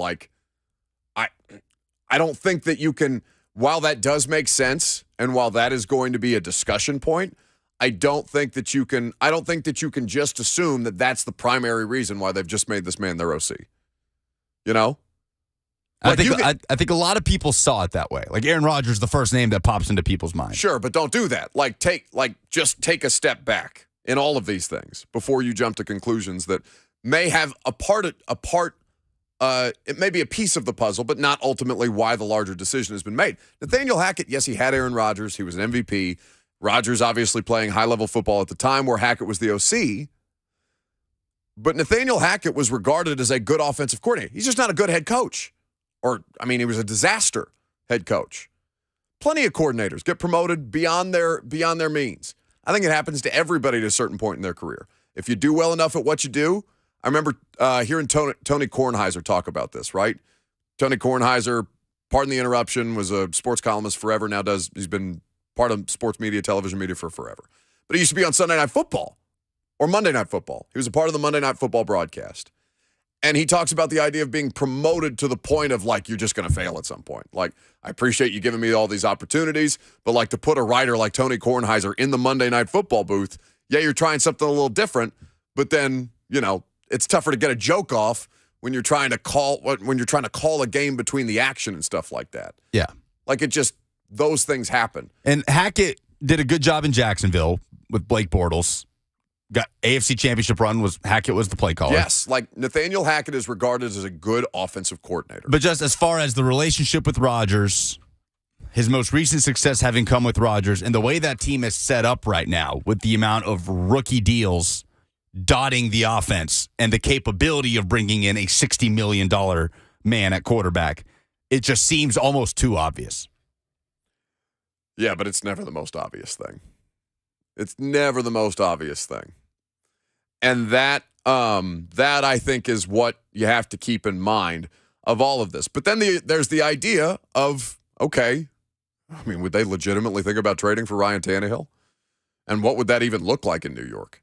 I think New York fans would lose their minds because they know what Ryan Tannehill is, or they think they know what Ryan Tannehill is. They've seen him in the AFC East for 7 years prior to him joining the Titans. And then Carr, who is the least of these options, I think would probably cause the most unrest at this point. Aaron Rodgers is the thing that makes the most sense for the Jets to swing for the fences on. The Jets should be actively trying to get the best possible option, given that, as Lucas said, their offense is eminently affordable with a bunch of rookie deals, including this second overall pick that is a non-factor for them at this point, losing snaps to Joe Flacco and Mike White. So we'll see what happens with the Aaron Rodgers situation. We'll take your phone calls on this, 615-737-1045. Should the Jets legitimately consider trading for Ryan Tannehill as an option B? Is he the second best option among quarterbacks who may or may not be available this offseason? We're also going to talk about who you would rather be heading into this offseason, the Texans or the Colts. A lot to do. I'm Buck Rising. It's 104.5 The Zone.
Welcome back to the show.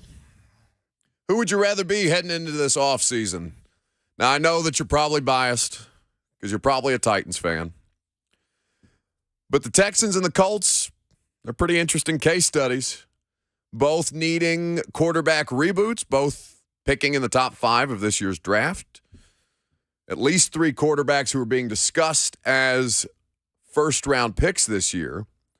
And so it kind of creates this, this fascinating look at the Titans and how they're at a pretty critical tipping point in their own division where the Jags are going to be favored. I saw, power rankings are useless as an exercise, especially 2024 power rankings the day after the Super Bowl ends. But the Titans are considered by the NFL pundits to be the 24th best team in football after a 7-10 finish last year. So who would you rather be at this point? Now, the Colts are, a little bit closer to looking for us to get a full picture of them.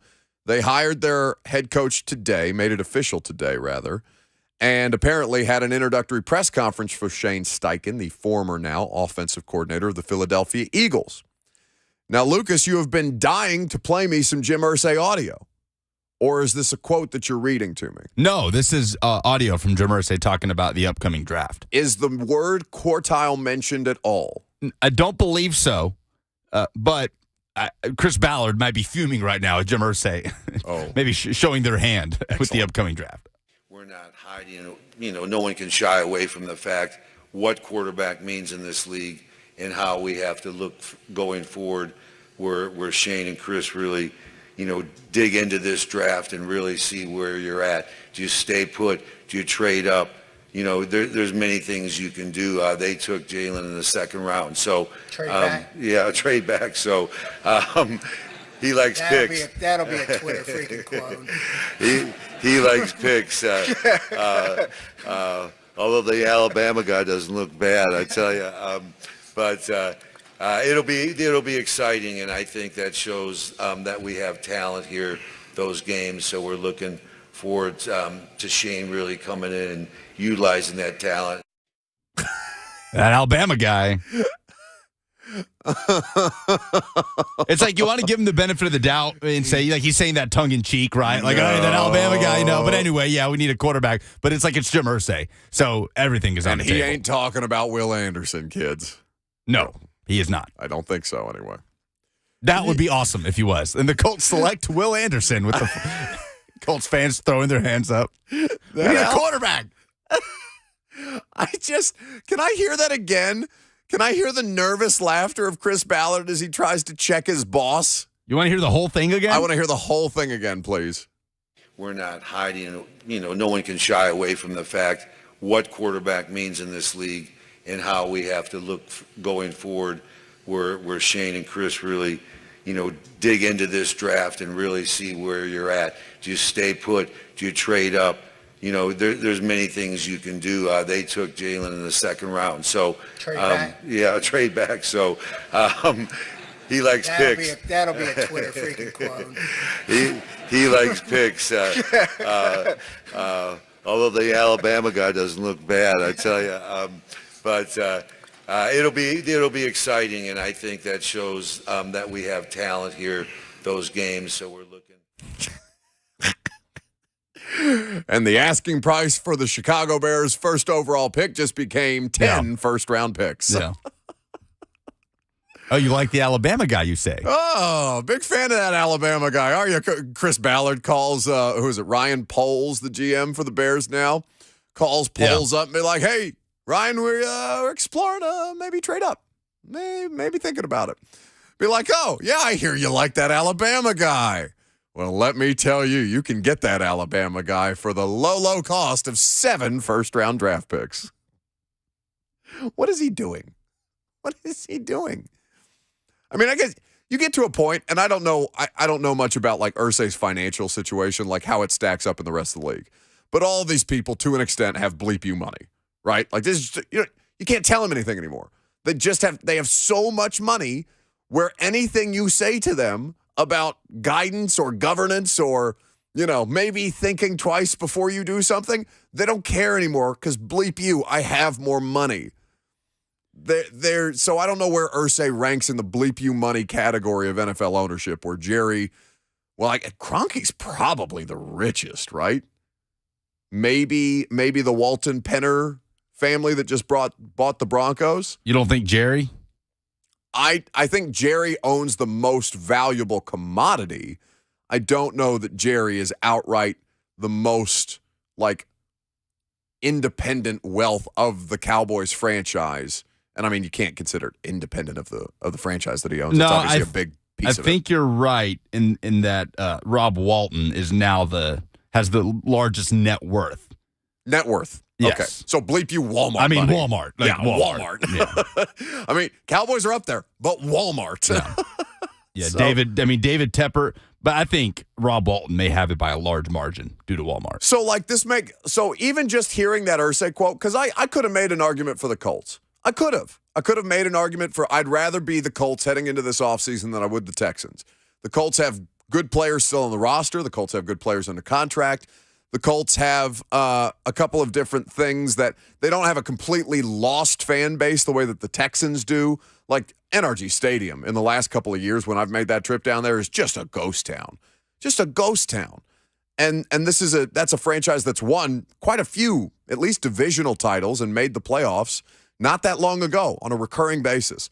But just to hear Irsay already doing that at a press conference. He's got to be the most frustrating owner to work for as a general manager. Well, no, because the general manager continues to be employed. That's the biggest confusing part of everything that the Colts have done. Frank Reich, yes, lobbied for the veteran quarterbacks that didn't get them over the hump, and the last one being the most disastrous. Fine. But Chris Ballard has not done them, he's not covered in glory with his roster decisions as of late, free agency or draft-wise. The best thing that you could say about Chris Ballard at any point in the last couple of years is he drafted a guard top 5 and he was sitting on a bunch of cap space here recently. I mean, he's about to start the season with a 7th different starting quarterback. I mean, the Chris Ballard era in Indy has been Andrew Luck, Jacoby Brissett. As far as guys that you go into the season, this is QB1, not what happens in season and Sam Ellinger elevated. Going into the season, Andrew Luck, Jacoby Brissett, Carson Wentz, Phillip Rivers before that, Matt Ryan, and so I suppose this will be number 6. Am I missing anybody? There was probably another name just because of injury that had to start a game. Right. I'm not talking about guys that just had to start a game. Going into the season, this is QB1. Correct. 6 different guys. This will be number 6.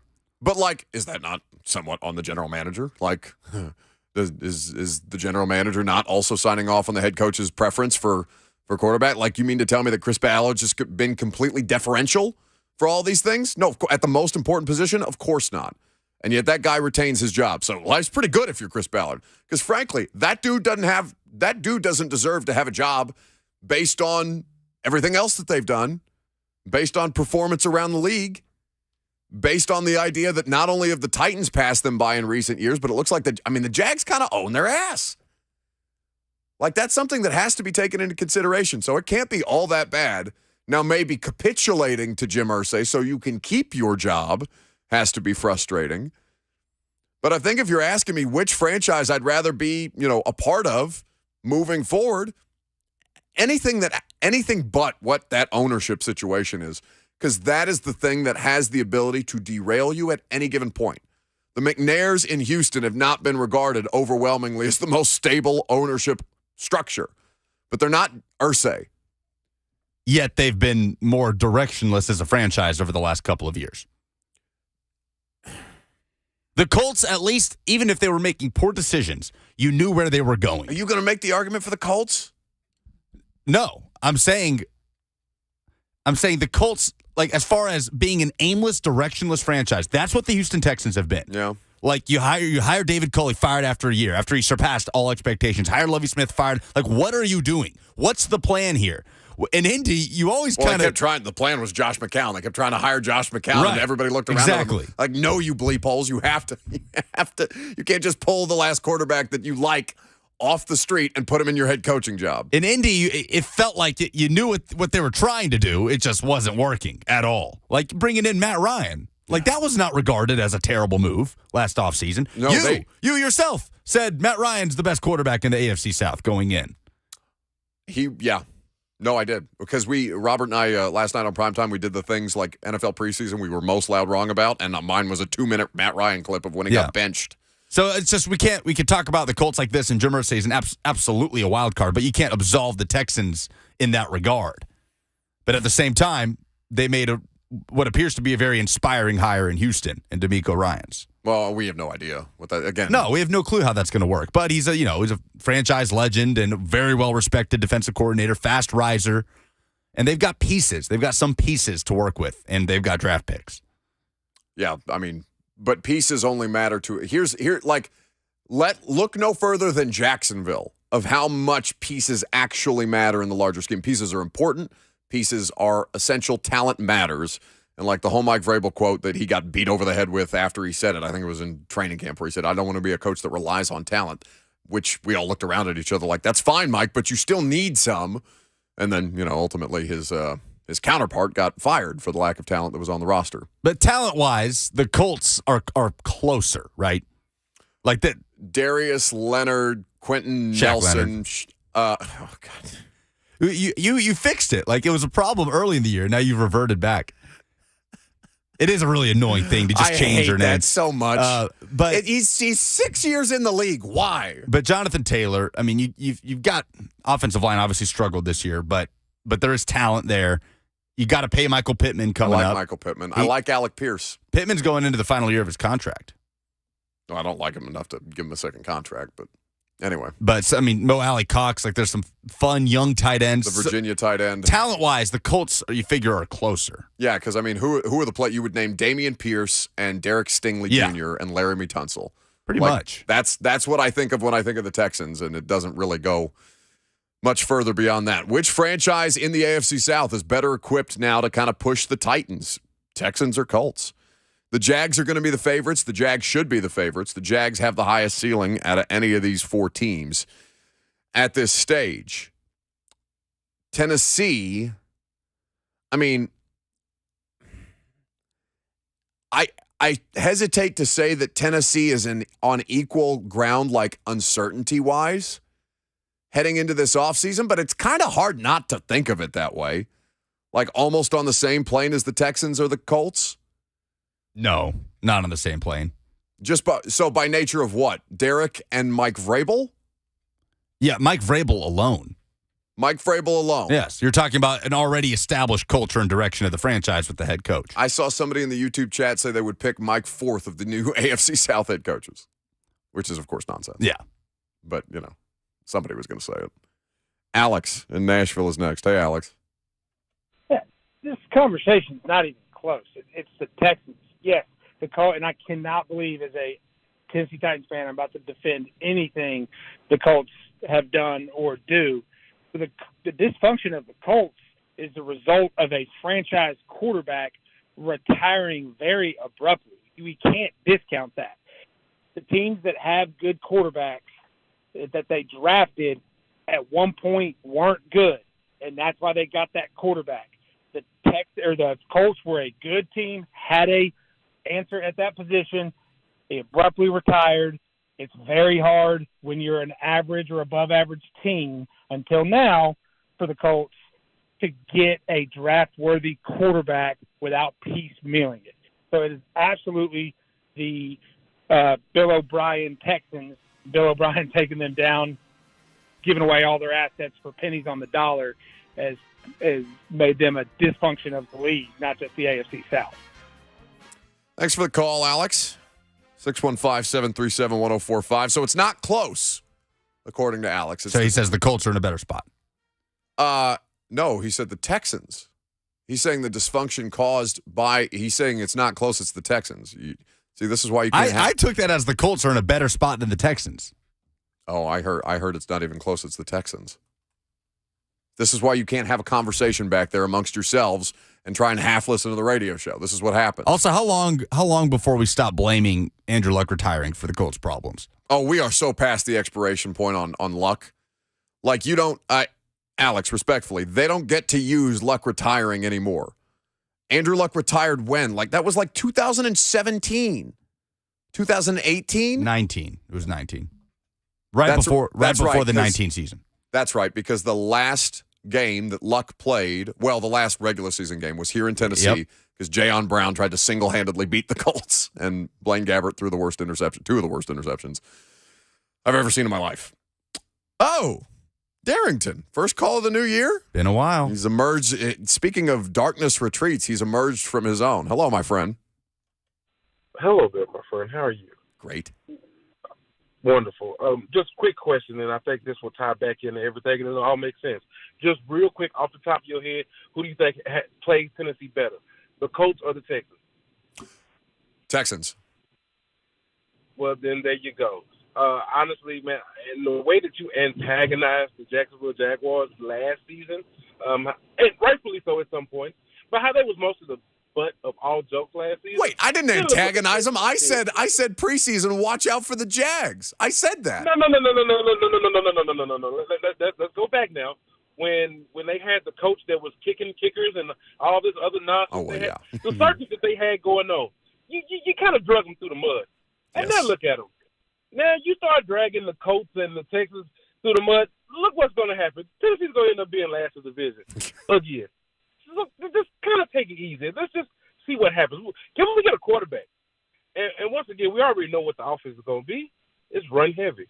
But I'm going to keep back listening because you're the professional. Lucas, keep fighting back. I appreciate you fighting for the little people like me. Thank you, guys.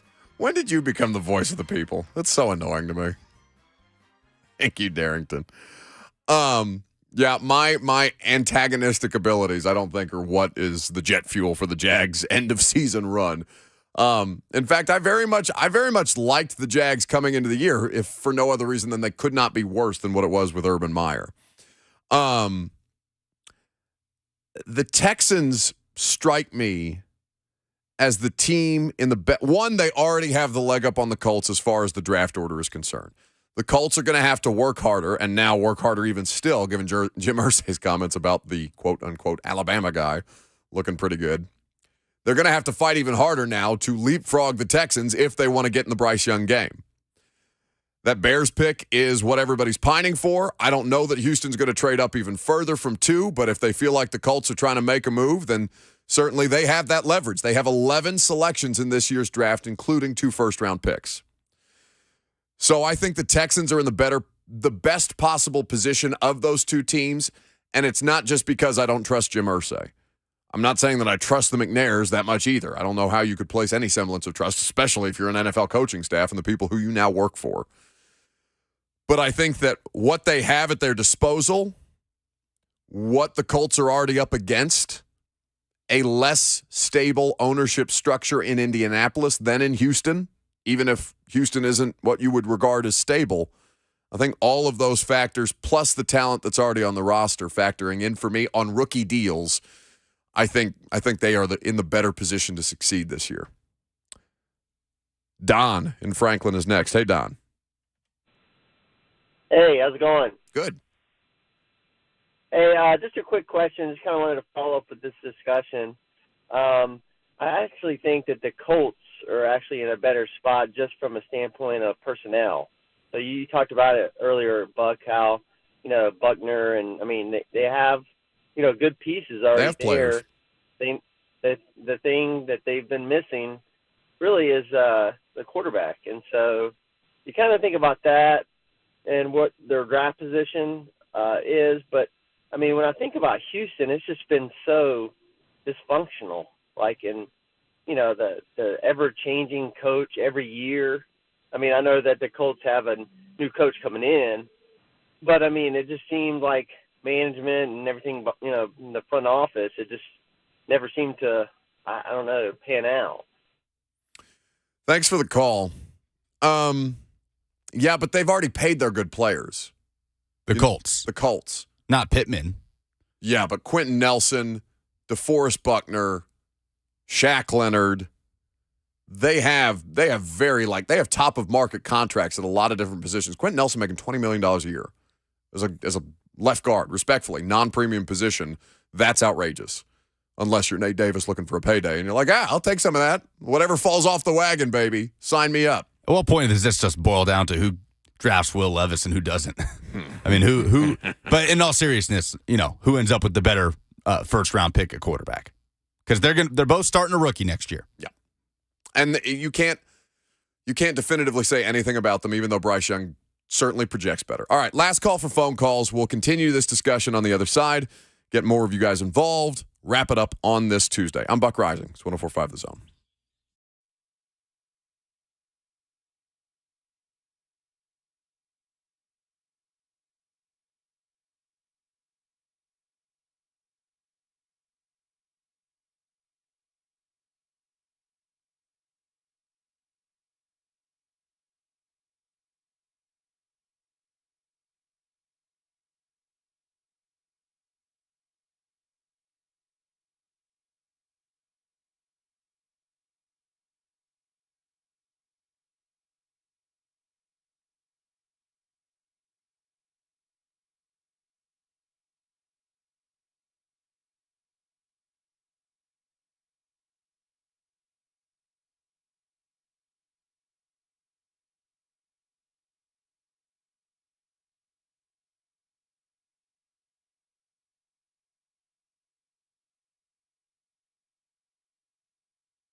Wrapping up on this Tuesday. Been a lot of fun so far.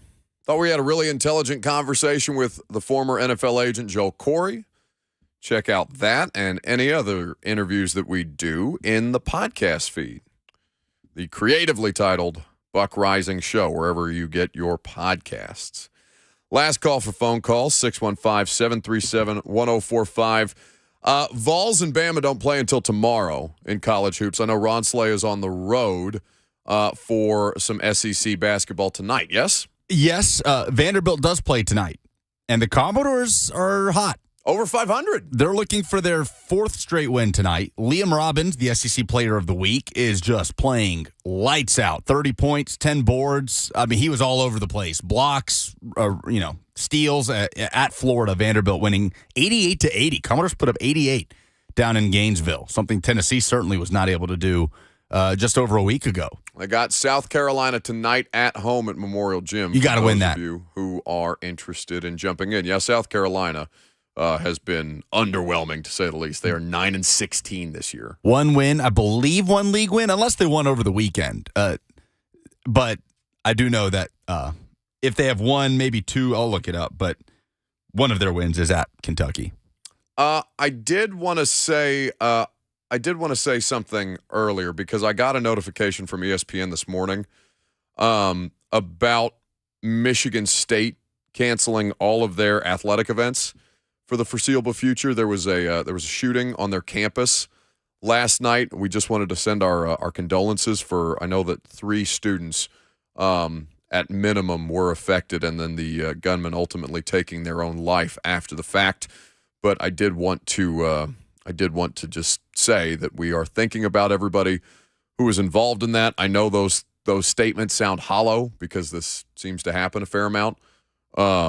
But just on the athletic side of things, that was a notification that came across my screen today. So I just wanted to make sure that we got that across. There's no graceful way to do something goofy, and hopefully the poll open is not going to make me sound foolish after paying tribute to Michigan State. Well, I will say, too, Slay tonight, for people that are wondering, will be on Georgia LSU, 8:30 p.m. Okay, so now with the cushion of that plug, maybe we can get more creative with the polls.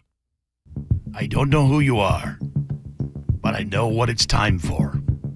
A poll update on the Buck Rising Show. Here's a young man with a very particular set of skills.